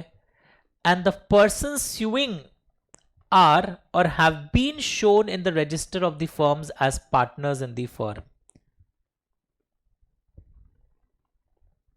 In other words, a registered firm can only file a suit against a third party and the persons suing have been in the register of the firms as partners in the firm. हाँ ठीक है, चलेगा, कोई खास बात नहीं। ठीक है, राइट टू sue आई गया था, पर ये थोड़ा शो करना पड़ेगा कि रजिस्टर्ड फर्म सू कर सकता है कि पहले जो पार्टनर्स थे, मतलब वो जो लोग पार्टनर्स हैं वो पहले भी पार्टनर्स थे, अभी भी पार्टनर्स हैं, पुराने पार्टनर्स का भी नाम मौजूद था पहले, चलेगा। He has the authority to sue, ऐसा कोई खास कॉन्क्रीट पॉइंट नहीं है। 69 और ये सब नंबर्स नहीं भी लिखते हो ना, 12, पार्टनर हैज द राइट, वो भी लिखने से चलेगा, to access and inspect the books of the firm, को हर पार्टनर देख सकता है। ये राइट आप बताने वाले थे यहां पर, पक्का? नाउ इसी से रिलेटेड एक क्वेश्चन है, वो भी मैं आपको बताऊंगा। ये एक्चुअली क्वेश्चन किस एंगल पे चाह रहा था, बट उतना फ्रेमिंग हाईफाई नहीं हुआ, it seem to be simple finally. तो ये सब कुछ जो आपने देखा, question 2 was also bombarding, very good question, जहां पे वो नहीं दिया नोटिस तो इसलिए वो पार्टनर मान लिया गया, इसलिए उसके पास राइट टू इंस्पेक्ट बुक्स भी आ गया है। क्वेश्चन दिस इज 3B, मेरे बुक में भी था, कंपनी लॉ के बुक में। एंड 3B में क्या बोल रहा है, ध्यान से सुनो, वीडियो पॉज कर लो, read the question and what is happening in 3B। आप देखोगे एक कंपनी ये है और एक कंपनी, वीडियो पॉज करके पहले क्वेश्चन रीड कर लो, एंड ये दो कंपनीज जो है ना, क्वालिटी एंड सुप्रीम, वो एडवांस कास्टिंग्स में होल्डिंग करती है, ठीक है। And Quality and Supreme are subsidiaries of Unique. ओ, तो देखो यूनिक लिमिटेड एक कंपनी है, पूरा नाम नहीं लिख रहा हूं, क्वालिटी एंड सुप्रीम, ओके, इन लोग निकलेंगे सब्सिडरीज किसके, यूनिक के। और फिर देखोगे क्वालिटी एंड सुप्रीम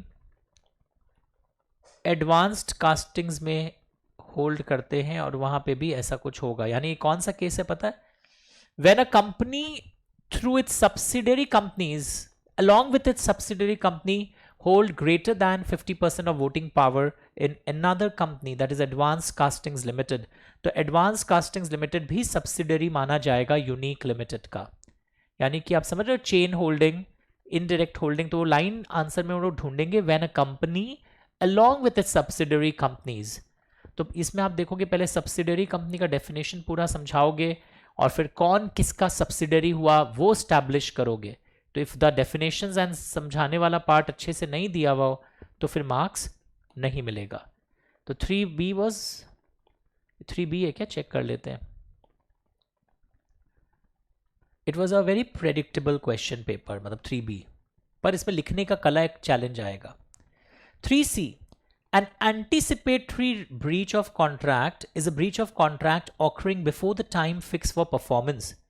तो क्या इफेक्ट होता है एंटिसिपेटरी ब्रीच का? दो ऑप्शंस है, aggrieved party can cancel it immediately or wait till the due date. अगर आप इमीडिएटली कैंसिल करते हो, you can also file claim for compensation. Now, if you're waiting till the due date, now two scenarios will emerge. अगर आप due date तक wait कर रहे हो, ओके, एंड बाद में प्रॉमिसर परफॉर्म करने आ गया, तब उस समय प्रॉमिसी का मन चेंज हो रहा है। If you haven't cancel the contract, if you have kept the contract alive and later the promisor comes and wants to perform, promisee has to accept the performance. और एक case, if you have kept the contract alive and some supervening impossibility happens and now the promisor doesn't have to perform, promisor gets a relief, now promisee cannot claim compensation। तो ये समझाने की कला आपको होनी चाहिए। देख लेंगे answer. X contracted with Y to write a book in 12 volumes, discuss the legal position in this case, after completion of 6 volumes Y abandoned the publication। तो भी क्वांटम मेरियट के प्रिंसिपल पे जितना हुआ है उसका मिलना चाहिए। तो ये दोनों ही देख लेते हैं, सिंपल था, इन दोनों पे ज्यादा टाइम हमें नहीं लगा। एंटीसिपेटरी ब्रीच में आपके पास दो ऑप्शंस थे, पहले तो डेफिनेशन बताया,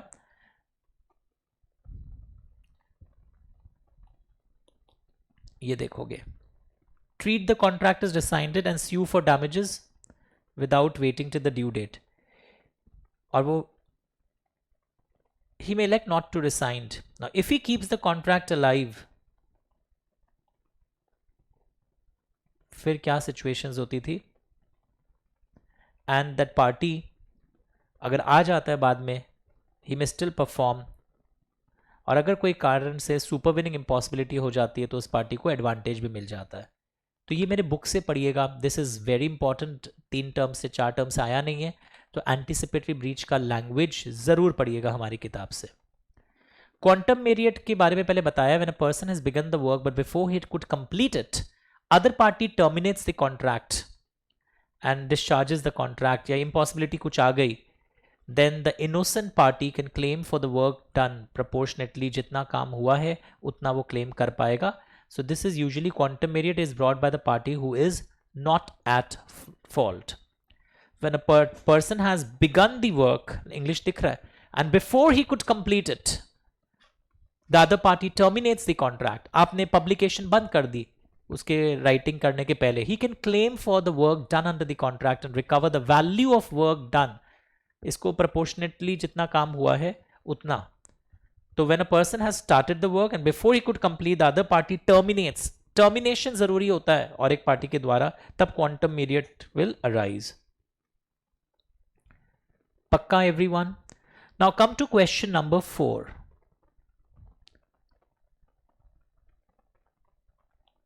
Start reading। 4 is again interesting। तो ये किस क्वेश्चन में कॉन्ट्रैक्ट आएगा, किस क्वेश्चन में क्या आएगा, this is everything is going as per the pattern. Coercion का केस आपने सुना होगा, मैं अज्यूम कर रहा हूं आप वीडियो पॉज करोगे, थोड़ा रीड करोगे। कोअर्जन के केस में क्या होता है, that you can cancel the contract, contract को आप कैंसिल कर सकते हो, वॉइडेबल कॉन्ट्रैक्ट जिसको आप बोलते हो, effect. Now A coerced B into selling his house for so much lakh, that is the effect, and borrowed that amount from C who knew the purpose। oh, तो अभी लोन पर क्या, लोन कॉन्ट्रैक्ट पर क्या होगा, he borrowed that amount from C who knew the purpose। so collateral transaction हो गया, coercion जो है वो voidable contract है, but collateral transactions to voidable contract automatically invalid नहीं होते हैं। तो ये लोन जो है, he borrowed that amount from C who knew the purpose, क्या पर्पस जानता था कि इसको घर खरीदना है बस। सो कोलैटरल ट्रांजैक्शन से लोन के वैलिडिटी पर कोई आंच नहीं आएगी। आंसर हम लोग पढ़ लेंगे। नहीं सर आती थी ना आज, वो था collateral transactions to wagering agreement अगर होता है, लॉटरी टिकट्स खरीदने के लिए महाराष्ट्र में आपने अगर लोन लिया है तो वो कोलैटरल लोन ट्रांजैक्शन भी इलीगल एंड वॉइड हो जाता है। याद आया कुछ? Collateral transactions to void agreement doesn't become void automatically, but collateral transactions to illegal agreement become illegal and void. तो इस collateral transaction वाला question बहुत दिन से नहीं आया है. You will see a question coming on this aspect. Okay. Now, are the following agreements valid? A contract clause restricting action on breach. An agreement की कोई भी क्लॉज कुछ होगा तो आपस में आप लोग सूट एक्शन लेंगे ही नहीं. अगर ये क्वेश्चन आता है सूट फाइल ही नहीं करेंगे. Absolute restraint is void. पर अगर ये हो अग्रीमेंट कि दोनों कोर्ट में अपने जा सकते थे पर एक ही कोर्ट में अपने जो भी झमेला होगा इसी कोर्ट में जाना है, this is not an absolute restraint on legal proceeding. मैं बोल दूं आप कोर्ट जा ही नहीं सकते, ये क्या हो जाएगा? वॉइड. या मैं बोल दूं कोर्ट नहीं जा सकते, आप सिर्फ आर्बिट्रेटर के पास जा सकते हो, ये भी वैलिड है क्योंकि आपने अग्री किया है. तो एब्सोल्युटली आपको कोई भी लीगल रिमेडी के लिए मैंने रोक नहीं सकता हूं. एब्सोल्युटली वर्ड आना चाहिए. Restraining a person from approaching for any legal remedy, that is void. It is against public policy. ये सब लाइंस लिखोगे. An agreement limiting filing a suit to one of the courts valid है. X offers to sell his Maruti car to Y,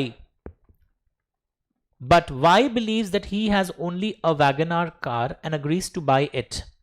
इसमें consensus side item मत लगाना. यहां पे question है X बोला मारुति कार तुमको बेचेंगे, Y को लगा इनकी तो एक ही गाड़ी और वो भी WagonR है. ओके तो ये यूनिलैटरल मिस्टेक है. यहां पे Y अवॉइड नहीं कर सकता. वो जो दो कार वाला क्वेश्चन का लैंग्वेज अलग होता था, आप देखना घर जाके. यहां एक ही गाड़ी को लेकर कंफ्यूजन चल रहा है. अ सर्विस अग्रीमेंट किसी असिस्टेंट को बोलता है कि तुम 2 साल तक प्रैक्टिस नहीं कर पाओगे, कहीं और अगर हमारे यहां जॉब कर रहे हो तो आप बताओगे नॉर्मली तो क्या होता है, ऐसे किसी को आप रोक नहीं सकते. पर एक्सेप्शनल सर्विस अग्रीमेंट में ऐसे क्लॉजेज रीजनेबल एंड वैलिड माने जाते हैं क्योंकि हम आपके ट्रेनिंग पर बहुत खर्चा कर रहे हैं.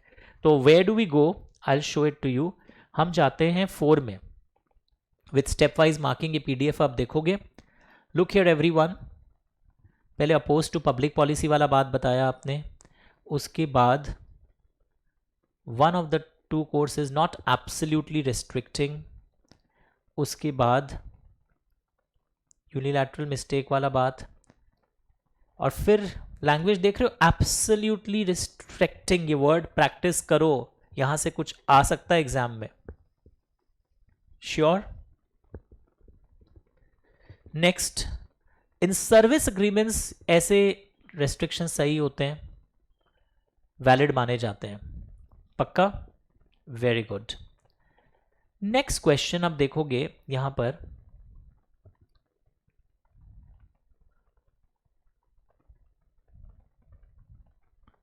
Four B. Now what is 4B?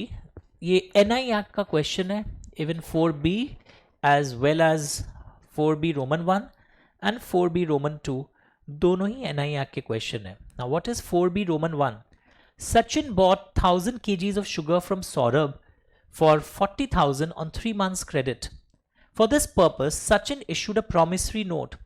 अच्छा, एक चीज जब आपको डाउट हो ना किस चैप्टर का क्वेश्चन है, हर क्वेश्चन की लास्ट लाइन में हिंट्स लिखा रहता है. Referring Indian contract act, referring partnership act, Indian partnership act, referring sale of goods act. तो आपको ये भी पता चल जाता है कि कौन से चैप्टर का क्वेश्चन है. Sachin issued a promissory note to Saurabh on the same date payable after 3 months. 3 महीने के बाद. On the date of maturity, the promissory note was dishonored by Sachin. Saurabh filed suit for recovery of the amount. हम एक promissory note दिए, maturity के दिन ये dishonor हो गया by Sachin. Saurabh filed a suit for recovery of amount plus advocate fees for defending the suit. तो क्या ये रिकवर किया जा सकता है? अब yes no तो बहुत इजी होता है, चीटिंग भी हो जाएगा एग्जाम में. राइटिंग पैटर्न देखते हैं इस आंसर का. 4B का राइटिंग पैटर्न क्या है कि compensation payable in case of dishonor by any party who is liable to holder or endorsee. मतलब क्या दोगे? होल्डर क्या रिकवर कर सकता है? Holder can recover the amount due upon the instrument together with the expenses incurred in noting protesting. When the person resides at a place different from that at which the instrument was payable, then holder will recover that amount at the current rate of exchange between the two places. An endorser who has paid the sum of amount due is entitled to be paid with interest at the rate of 18% per annum from the date of payment till the realization together with expenses. So on the basis of the above provisions, Saurabh has a right to claim price plus advocate fees till the amount of realization. तो एक minute, question वापस जाते हैं. यहाँ कुछ इंडोर्सर या वो कुछ तो लिखा नहीं है, तो सब 18% वाला लिखना चाहिए या नहीं लिखना चाहिए. Sachin bought sugar from Saurabh. Sachin issued promissory note to Saurabh. What amount can be recovered by Saurabh from Sachin? आप बस एडवोकेट फीस और ये लिखिए. यहाँ 18% वाली लाइंस लिखने की दरकार नहीं है. निशा, नेक्स्ट क्वेश्चन, ये एनआई का क्वेश्चन था. A small business owner receives a bill of exchange from her customer Neeraj, which is due on 15th October. Nisha presents the bill of exchange for payment. Payment के लिए हम present किए at Neeraj's office during regular business hours. Neeraj is not present. निशा उसके assistant को देकर आ गई. Very good question. Requesting कि तुम नीरज को दिखा देना. अब assistant forgot to give the bill and Neeraj does not make the payment by the due date and the bill is dishonored. तो क्या निशाज प्रेजेंटेशन टू असिस्टेंट सही है या नहीं है? वेरी इंटरेस्टिंग कि प्रेजेंट हम किसको करते हैं, और आपके हम गए प्रेजेंटमेंट फॉर पेमेंट के लिए. टू हुम, मेन क्वेश्चन है to whom presentment for payment. आप नहीं, हमने आपके असिस्टेंट को दिया. आपका असिस्टेंट भूल गया. तो सुनने में और झगड़ा करने में तो बहुत अच्छा लगता है. असिस्टेंट का गलती है, आपका असिस्टेंट भूल गया, आपके असिस्टेंट का गलती है. आंसर देखो, व्हाट इज रिटन.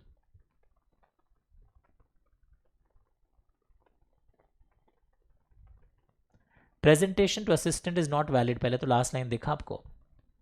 ओह, मतलब सबका रॉन्ग होगा, सबको लगेगा हमने तो उसके ऑथोराइज रिप्रेजेंटेटिव. ये कहाँ लिखा था कि हम ऑथोराइज करके रखे थे, हम नहीं रहेंगे तो उसको दे देना भी सही होगा? ऐसा तो नहीं लिखा था.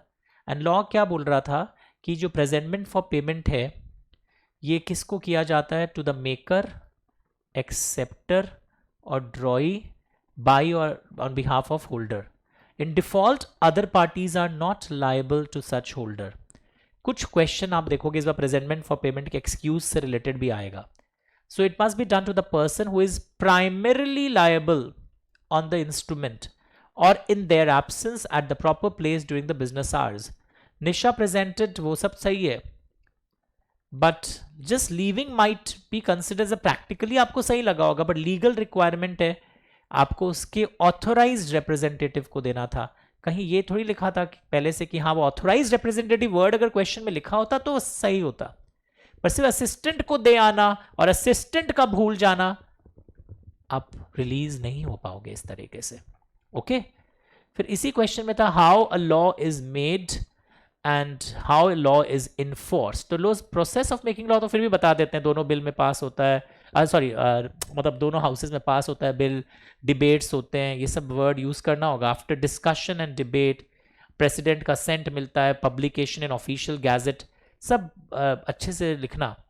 And the law becomes applicable from the date mentioned in the notification as the effective date. ये सब लैंग्वेजेस लर्न करने होंगे.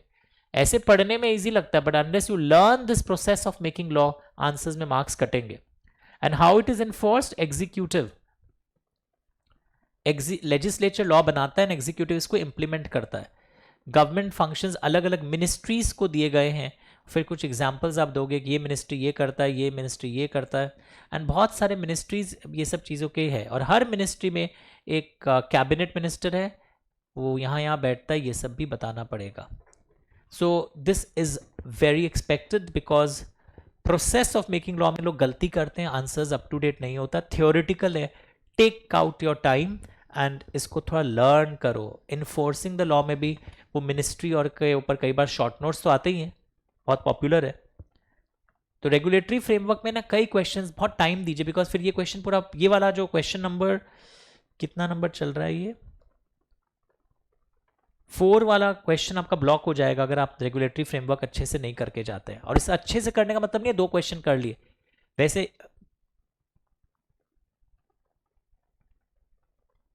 हेलो, कमिंग टर्म्स में रेगुलेटरी फ्रेमवर्क में courts, process of making law and common law principles and short notes on IBBI, RBI, these seems to be more important. Now question 5 and 6, दो question और बचे हैं. ऐसे ही सारा क्वेश्चन पेपर्स आप करोगे जिनके वीडियोस नहीं भी बने हुए हो, एकदम टाइम लेके एक एक पढ़ोगे आप. तो एक बार अपनी बाकी सारी पढ़ाइयाँ बंद करिए, मैंने जो लिस्ट ऑफ प्रोबेबल क्वेश्चंस निकाला है उसको स्टडी करिए. Question 5A, 5B again very good, 5C is also very good. तीनों ही क्वेश्चंस बहुत अच्छे हैं. तो what is 5A? 5A is based on auction sale, sale of goods act. ये सेम क्वेश्चन मैंने भी क्लास में करवाया था आपको, तो ये अच्छे से कर लीजिएगा. ऑक्शन सेल का क्वेश्चन है कि अगर कोई प्रिटेंडेड बिडिंग विडिंग होता है तो auction sale becomes voidable, and अगर आपको अपना दिया हुआ बिड विड्रॉ करना है, you can do it before completion of the sale. And sale completion auction में कब माना जाता है? When fall of the hammer is done, और एनी अदर कस्टमरी मैनर कि उस टाइप के बिजनेस में ऑक्शन सेल यूजुअली कब माना जाता है कंप्लीट है, वो भी आप फॉलो कर सकते हैं. तो this I am not discussing again because ये मेरे सेम क्वेश्चन मेरे क्लास का, but it's a good question. तो थोड़ा सा इस पर टाइम देकर इसको करोगे बढ़िया से. Just a second. यस, फिर आप देखोगे इसी टाइप के क्वेश्चंस में एक और अच्छा क्वेश्चन है. ये देखो, Roman 2 sale of goods act का क्वेश्चन है. Start reading. Mister S was going through severe financial hardships. His wife suggested to take a gold loan. On 15 January, he pledged his wife's jewelry worth 30 lakhs with one of his friend and took a loan of 25 lakhs.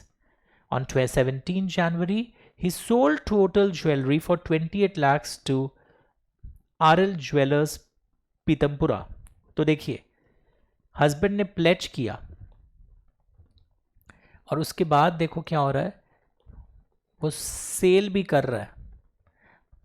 Okay, तो आप जब pledge कर चुके हैं, did you have the right to sale? आपकी ownership तो चली गई. मतलब सॉरी, आप जब प्लेज कर देते you can not sell it till you repay the loan. He sold total jewellery. The jeweller purchase in good faith without knowing the fact that jewelry was already pledged. After all this, S declared himself insolvent. अरे बाबा. When R came to know, he filed a suit against RL Jewelers कि दो सब मेरा है. But RL Jewelers contended that they were unaware about pledge. तो cell of goods act के अनुसार बताइए what is the remedial action. Very good application यहां पर आप देखोगे होगा एग्जाम हॉल में. ध्यान से पढ़िए कि हमने प्लेज किया, प्लेज के बाद हमने बेच भी दिया. ओके. ओ अच्छा, एक्चुअली वेट, आपको प्लेज के रूप में मिला हुआ है एंड उसके फ्रेंड ने उसको बेचा है क्या 28 लाख टू ज्वेलर्स पीतमपुरा. तो इसमें बैटरी भी चेंज करनी होगी आपको. स्टार्ट रीडिंग जब तक मैं आपको आंसर भी दिखाता हूं. सो this was a good question again.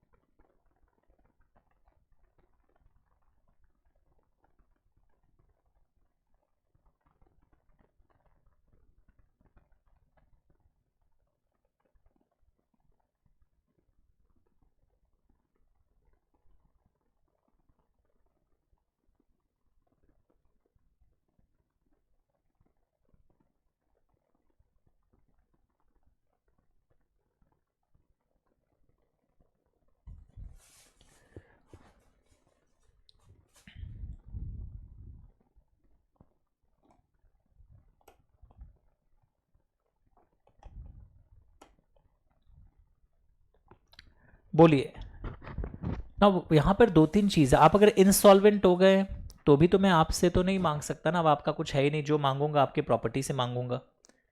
And यहां पर इन लोग कुछ अलग लाइन में क्वेश्चन चला रहे हैं। If a person has sold the goods but continues to be in possession of them or of documents, he may sell it to third person, and third person has obtained the delivery without notice of the previous sale. A pledge of the goods or document in possession are equally valid. Okay. S ने jewellery pledge की है। अब हम वापस question paper में जाते हैं, पर ये सेल ऑफ गुड्स एक्ट का क्वेश्चन पूछ लिया है, वरना आपको प्लेज बाय नॉन ओनर्स लग रहा होगा। प्लेज बाय नॉन ओनर्स आता तो हम इंडियन कॉन्ट्रैक्ट में जाते। S was going through severe financial hardship. His wife suggested to take a gold loan. On 15th of January, he pledged his wife's jewelry worth 30 lakh with one of his friend and took a loan of 25 lakhs. Okay. On 17 January, he sold total jewelry for 28 lakhs. जरूर possession होगा उसके पास, and उसने बेच दिया. The jeweler purchased in good faith without knowing the fact that jewelry was already pledged. After all this, S declared himself insolvent. तो अब S से तो रिकवर नहीं कर पाओगे, इंसॉल्वेंट होने के बाद S के प्रॉपर्टी से ले पाओगे. When R came to know about this, he filed a suit against RL jewellers के, तो मेरे पास दिया हुआ सामान था वो कैसे आप इसको कर दिए. So in this case what is the remedial action, वो सेल बाय नॉन ओनर्स जैसे होता है ना, वैसे ही यहां पर देखोगे वापस वही बात घूम फिर के आ रही है. If a person has sold goods, understood, और a person has placed goods, उसके पास डॉक्यूमेंट्स ऑफ टाइटल रहे होंगे ज्वेलरी के, थर्ड पर्सन को दे दिया है, obtains the delivery in good faith without notice of the previous thing, तो उसको एक गुड टाइटल मिल ही जाती है, यहाँ पर कोई प्रॉब्लम नहीं होता है. तो एक मिनट में एक बार सेल ऑफ गुड्स एक्ट में एक चीज चेक करना चाहूंगा बिफोर वी गो फर्दर, कि बुक में जो एक पॉइंट था, आप इंसॉल्वेंट होने से उसके प्रॉपर्टी से रिकवर कर पाओगे, वो भी चीज आपको याद रखना पड़ेगा.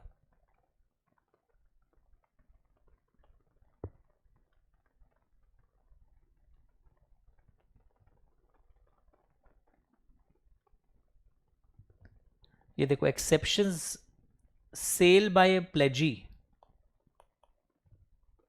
पर एक्चुअली यहां सेल बाय प्लेजी नहीं हुआ है. जो प्लेजर है ना, वो खुद ही उसके पास पोजेशन रह गया था प्लेज क्रिएट करने के बाद भी, एंड उसने आगे सेल कर दिया. तो ये थोड़ा सा डायरेक्ट सेक्शन में कोट नहीं कर पाऊंगा यहाँ पर, बट आप कॉन्सेप्चुअली समझ गए, वो गुड फेथ में एक्ट किया है, बोनाफाइड एक्ट किया है, एंड जो आपको अब रिकवर करना प्रॉपर्टी से रिकवर कर पाओगे. सिमिलरली अब आप नेक्स्ट क्वेश्चन में देखोगे, यहां पर पार्टनरशिप के एक very good question of Indian partnership act I have laid down here. ध्यान से देखो. The partner embraces the character of both a principal and an agent. The implied authority of a partner to bind the firm by all acts done by him in connected with business in the usual way within the scope of partnership. तो बताइए इस statement को, यानी basically implied authority पूरा explain करने बोल रहा है कि what are the acts within implied authority. 7 marks का क्वेश्चन है और इस पे केस स्टडी भी बहुत आते हैं और फिर से आएगा, तो आइए इसको हम कर लेते हैं. इसके बाद एक और क्वेश्चन है, मिस प्रेजेंटेशन से एंटर किया हुआ कॉन्ट्रैक्ट जो होता है वो हमेशा वॉइडेबल होता है. तो दोनों क्वेश्चन आप देखें, एक तो मुझे implied authority of partnership practice करनी है, और मिस प्रेजेंटेशन का जो लीगल इफेक्ट होता है हमेशा ही क्या वॉइडेबल होता है, क्या इफेक्ट होता है, ये भी देखना है. तो look here, I am back. मैं पहले इंडियन पार्टनरशिप एक्ट के इंप्लाइड अथॉरिटी में आपको ले चलता हूं, सेक्शन 19, 20, 22, ये सब हम मिलके देखेंगे. तो देखो क्या लिखा हुआ है, just a second.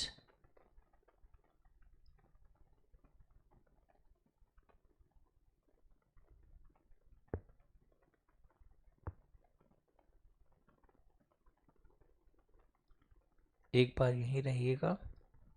Yes, so implied authority का मतलब क्या है? For those acts which are not expressly authorized, but if the partner does an acts falling within implied authority, firm will be bound. Other partners will be bound for acts falling within implied authority. Implied authority के लिए BSF rule होता है. It should be the normal business of the firm and it is done in the usual way within the scope of business होना चाहिए, and it should be in the name of the firm with an intention to bind the firm.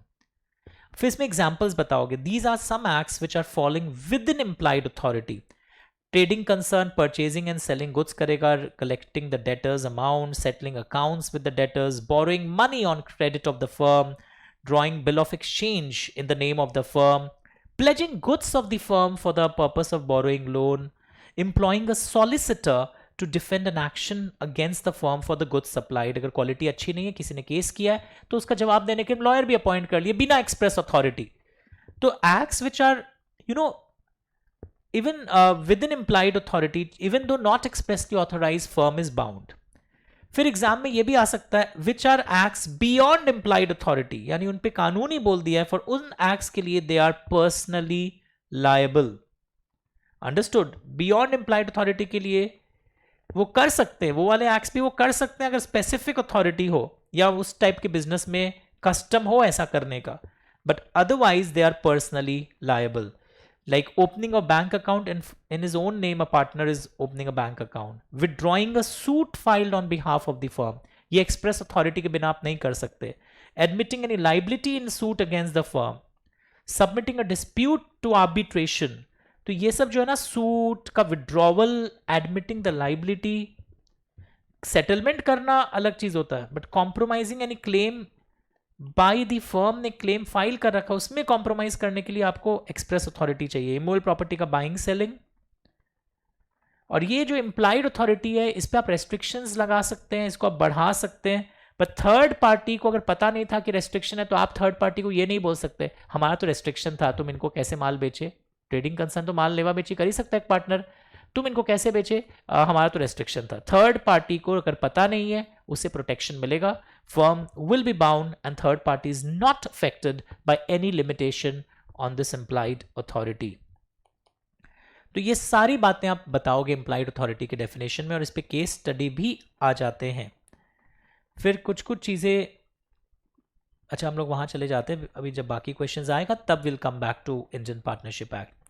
तो implied authority को बहुत अच्छे से पढ़ना, within the scope, outside the scope, extension, restriction, and मतलब क्या होता है. ये जो चीजें विद इन इंप्लाइड अथॉरिटी है, firm will be bound, other partners will be bound. Misrepresentation के कॉन्ट्रैक्ट्स हमेशा अवॉइडेबल होते हैं अवॉइडेबल, बट कुछ ऐसे केसेस हैं जहां राइट ऑफ कैंसिलेशन लॉस्ट हो जाता है. जैसे अगर मिस प्रेजेंटेशन आप है, थोड़ा सा ऑर्डिनरी डिलीजेंस वो पार्टी यूज करता पता चल जाता और उसने नहीं यूज किया.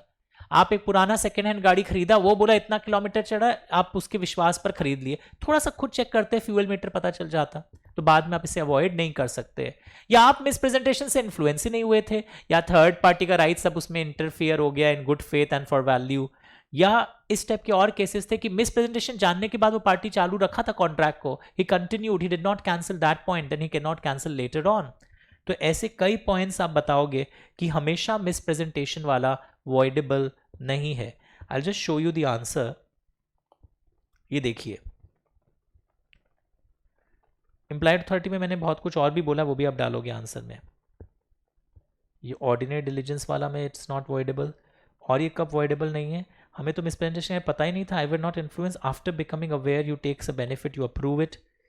एंड इनोसेंट थर्ड पार्टी के राइट्स आ जाते हैं कोई कंसिडरेशन के लिए.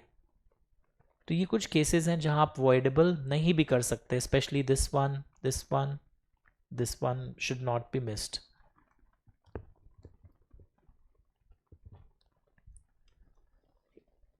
ये वन ऑफ द डिफरेंस भी हो जाता है. फ्रॉड में हमेशा वॉइडेबल कर सकते हो आप, पर यहां पर अगर थोड़ा सा ऑर्डिनरी डिलीजेंस अप्लाई करके पता चल सकता था और आपने नहीं किया, then you can not avoid it.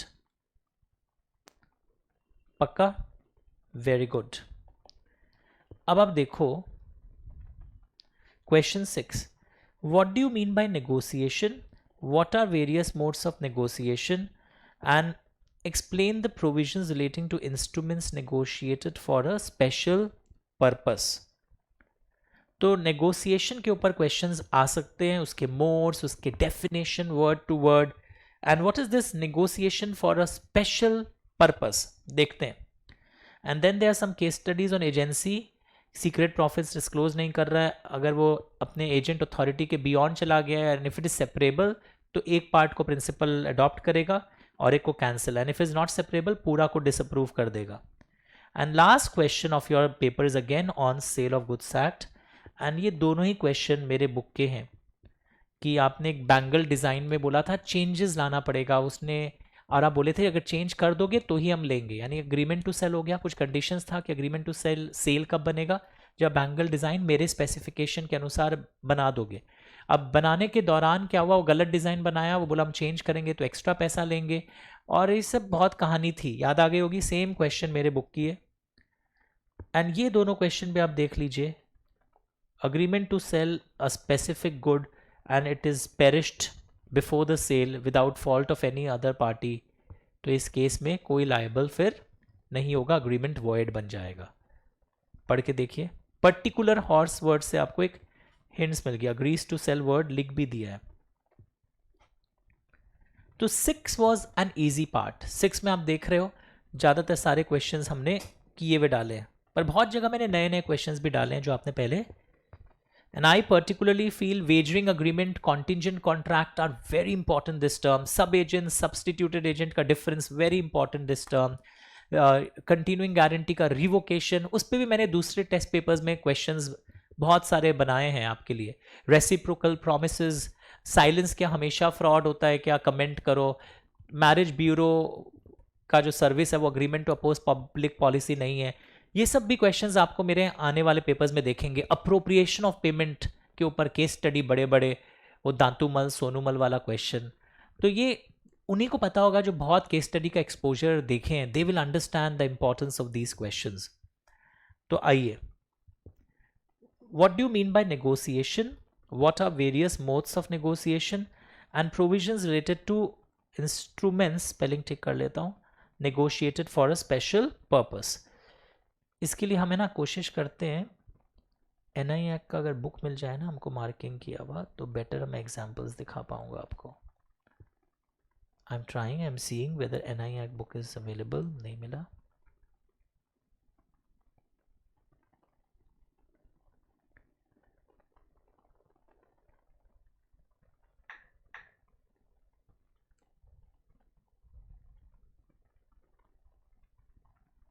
Okay, कोई बात नहीं. आप देखिए, सॉरी, पहले हम इस क्वेश्चन पे आ जाते हैं, which is what do you mean by negotiation, what are various modes of negotiation. चलिए मैं आपके लिए ये निकाल देता हूं आंसर.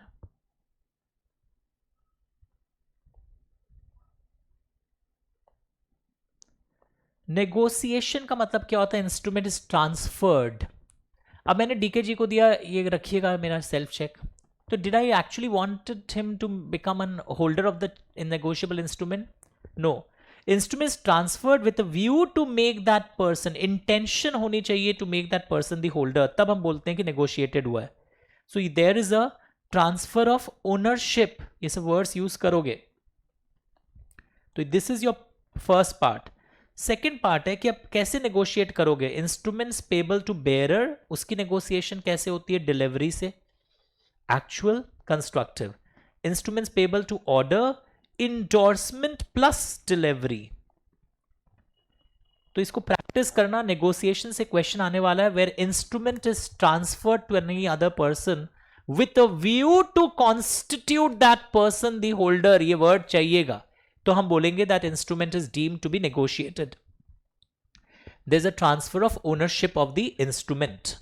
लैंग्वेज मिला. And how, what are the modes of negotiation, वो भी हमको दिखाई दिया है. इसका Roman 3 negotiation for special purpose, वो मैं आपको दिखाता हूं थोड़ी देर में.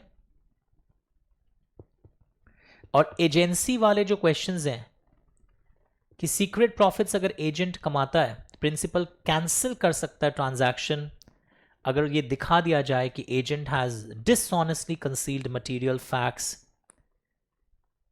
ओके, और वो सीक्रेट प्रॉफिट्स मांगेगा भी। एजेंट पावर एक्सीड कर लेता है तो प्रिंसिपल के पास क्या दो ऑप्शंस है। तो these are simple ones, I am not going into that detail again, but ये जो एक एनआई एक्ट का एक क्वेश्चन अभी अभी आया था ना, ये मैं आपको करवाता हूँ। एक second, I am making it a full screen, I am searching on my laptop iPad that particular question जो नेगोशिएशन से रिलेटेड था ना। एंड इसी नेगोशिएशन में अब बाई डिलीवरी आंसर अगर बड़े मार्क्स का आ जाए तो फिर अब डिलीवरी को भी समझाने लगोगे। डिलीवरी इनका फेवरेट क्वेश्चन है, every alternate term they are asking, पर मुझे लगा इस बार ये नेगोशिएशन को टारगेट कर सकते हैं एंड डिलीवरी के अंदर एक अलग पॉइंट था उसको भी कर सकते हैं। तो जस्ट अ सेकेंड,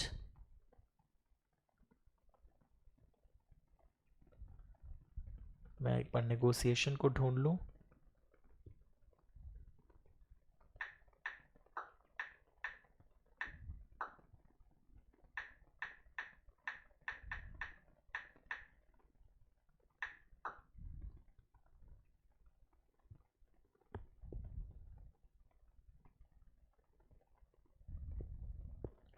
यहीं बैठिए आप लोग, जल्दी से बाकी क्वेश्चंस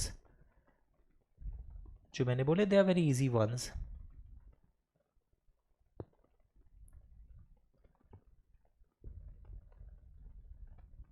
एक सेकेंड और लगेगा।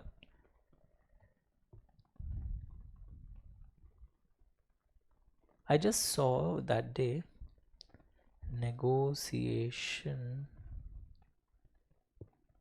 चैप्टर कहीं और मार्क हुआ था जस्ट। तो ये करने के बाद फिर कोई प्रॉब्लम नहीं आएगी आपको, बिकॉज बाकी आपने ऑलरेडी कर रखा है ना। यस,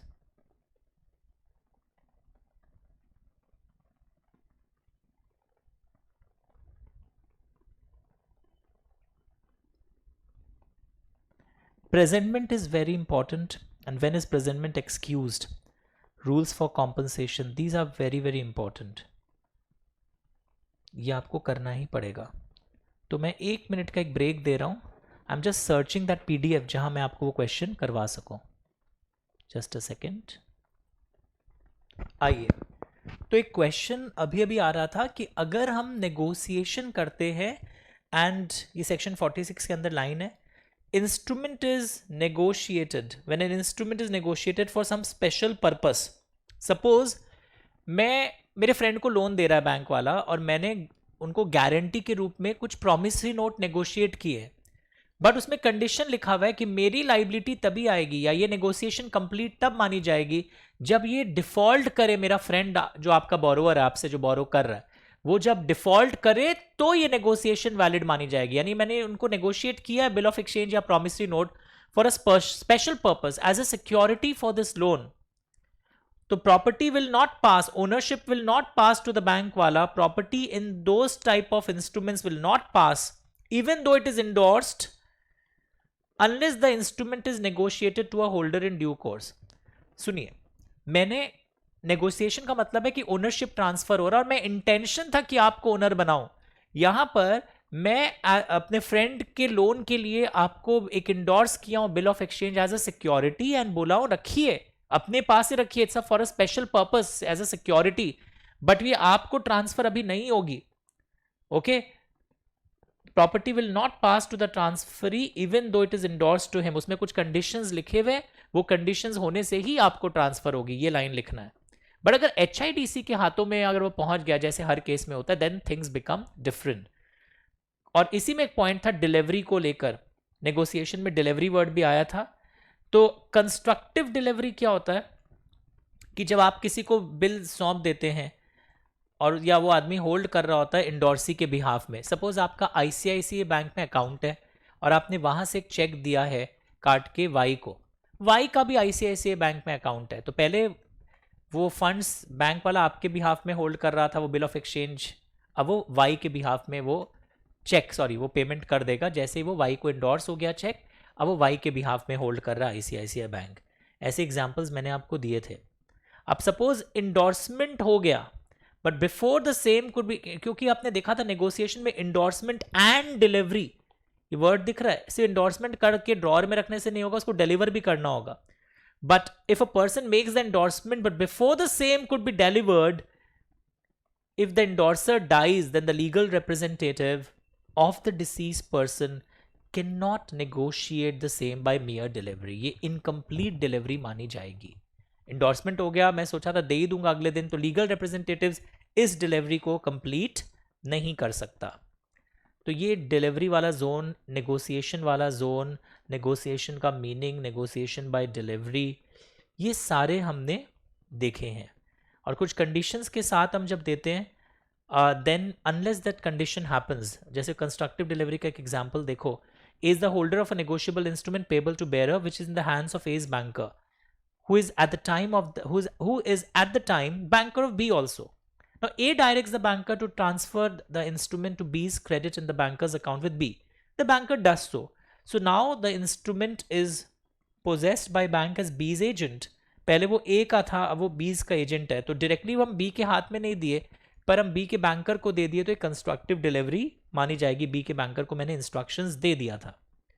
तो ये सारी बातें हमने देख चुकी थी ऑलरेडी. नेगोशिएशन के बारे में हमने देखा, ओनरशिप यहाँ पे ट्रांसफ़र होता है, ये सब वर्ड्स भी हमने पढ़े. Inchoate, ambiguous, inland, foreign instrument, तो मैं क्वेश्चंस के साथ कुछ एक्स्ट्रा भी करवा दे रहा हूँ ना. एक इंटरेस्टिंग चीज़ है, अगर कुछ कॉन्ट्रैक्ट में लिखा नहीं हो तो फॉरेन बिल्स जब होते हैं ना, the liability of the drawer of a foreign bill is regulated by the place where the instrument is made, and the liability of the acceptor and endorser by the law of the place where the instrument is payable. तो foreign bill में कौन से laws regulate करेंगे?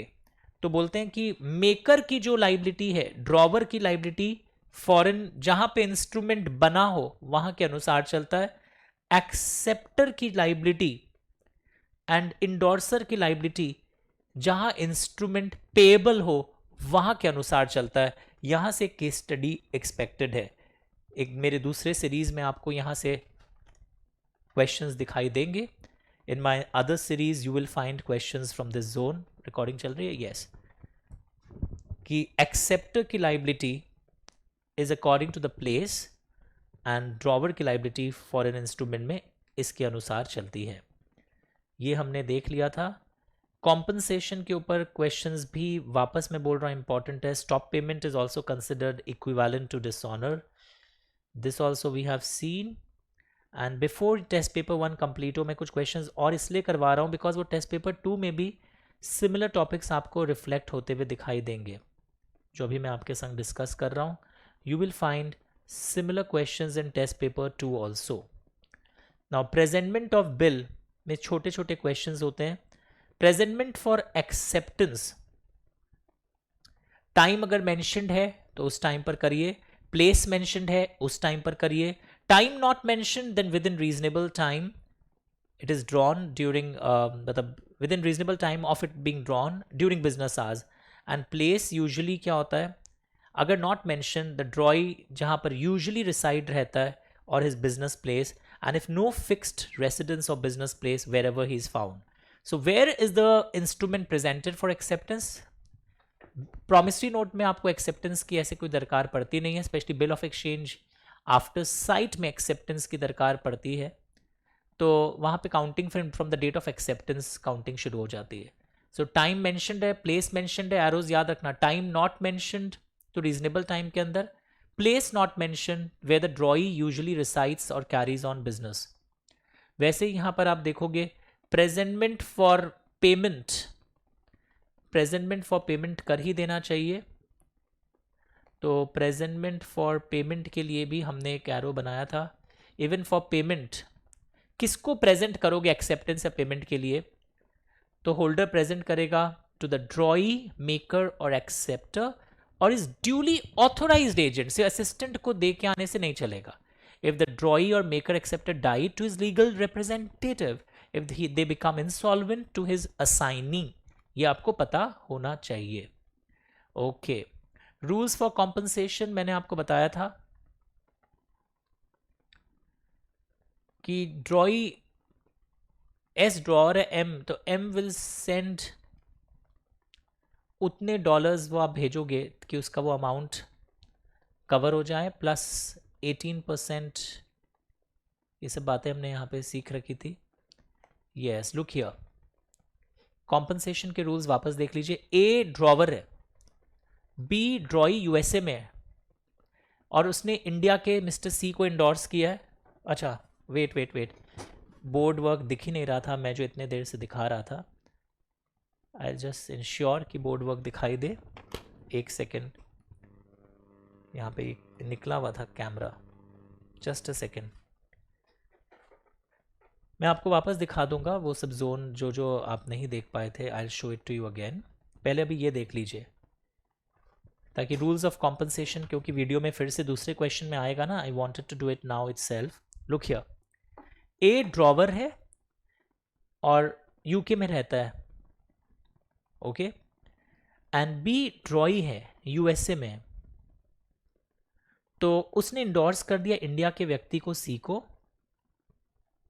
सी ने endorse कर दिया D को। अब बिल डिसऑनर जब होता है, ओके, तो पेई जो है ना सी, वो किससे रिकवर करेगा? वो ए से जाके मांगेगा, okay. Amount due plus noting charges and exchange rate factor will be considered. अब इंडोर्सर सी जो है उससे डी मांगेगा।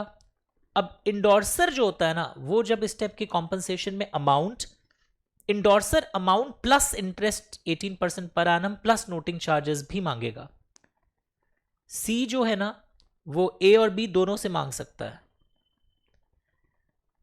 और सी की लाइबिलिटी, सी क्यों मांग रहा है 18%? बिकॉज सी को डी को देना पड़ गया। तो C amount due plus interest at a rate of endorser 18% plus annum plus legal expenses noting charges. जो ड्रॉई होता है वो 18% पर एनम नहीं मांग रहा है, वो सिर्फ अमाउंट प्लस नोटिंग चार्जेस मांग रहा है, पे बी, सॉरी मतलब बी। पर जो इंडोर्सर है वो इंटरेस्ट के साथ रिकवर करेगा।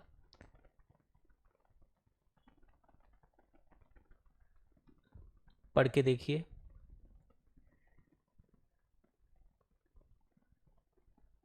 ड्रॉई के लिए कौन सा रूल्स एप्लीकेबल होगा? वो इतने डॉलर्स भेजेगा ताकि उसका पूरा अमाउंट कवर हो जाए, जो भी उसका लाइबिलिटी है।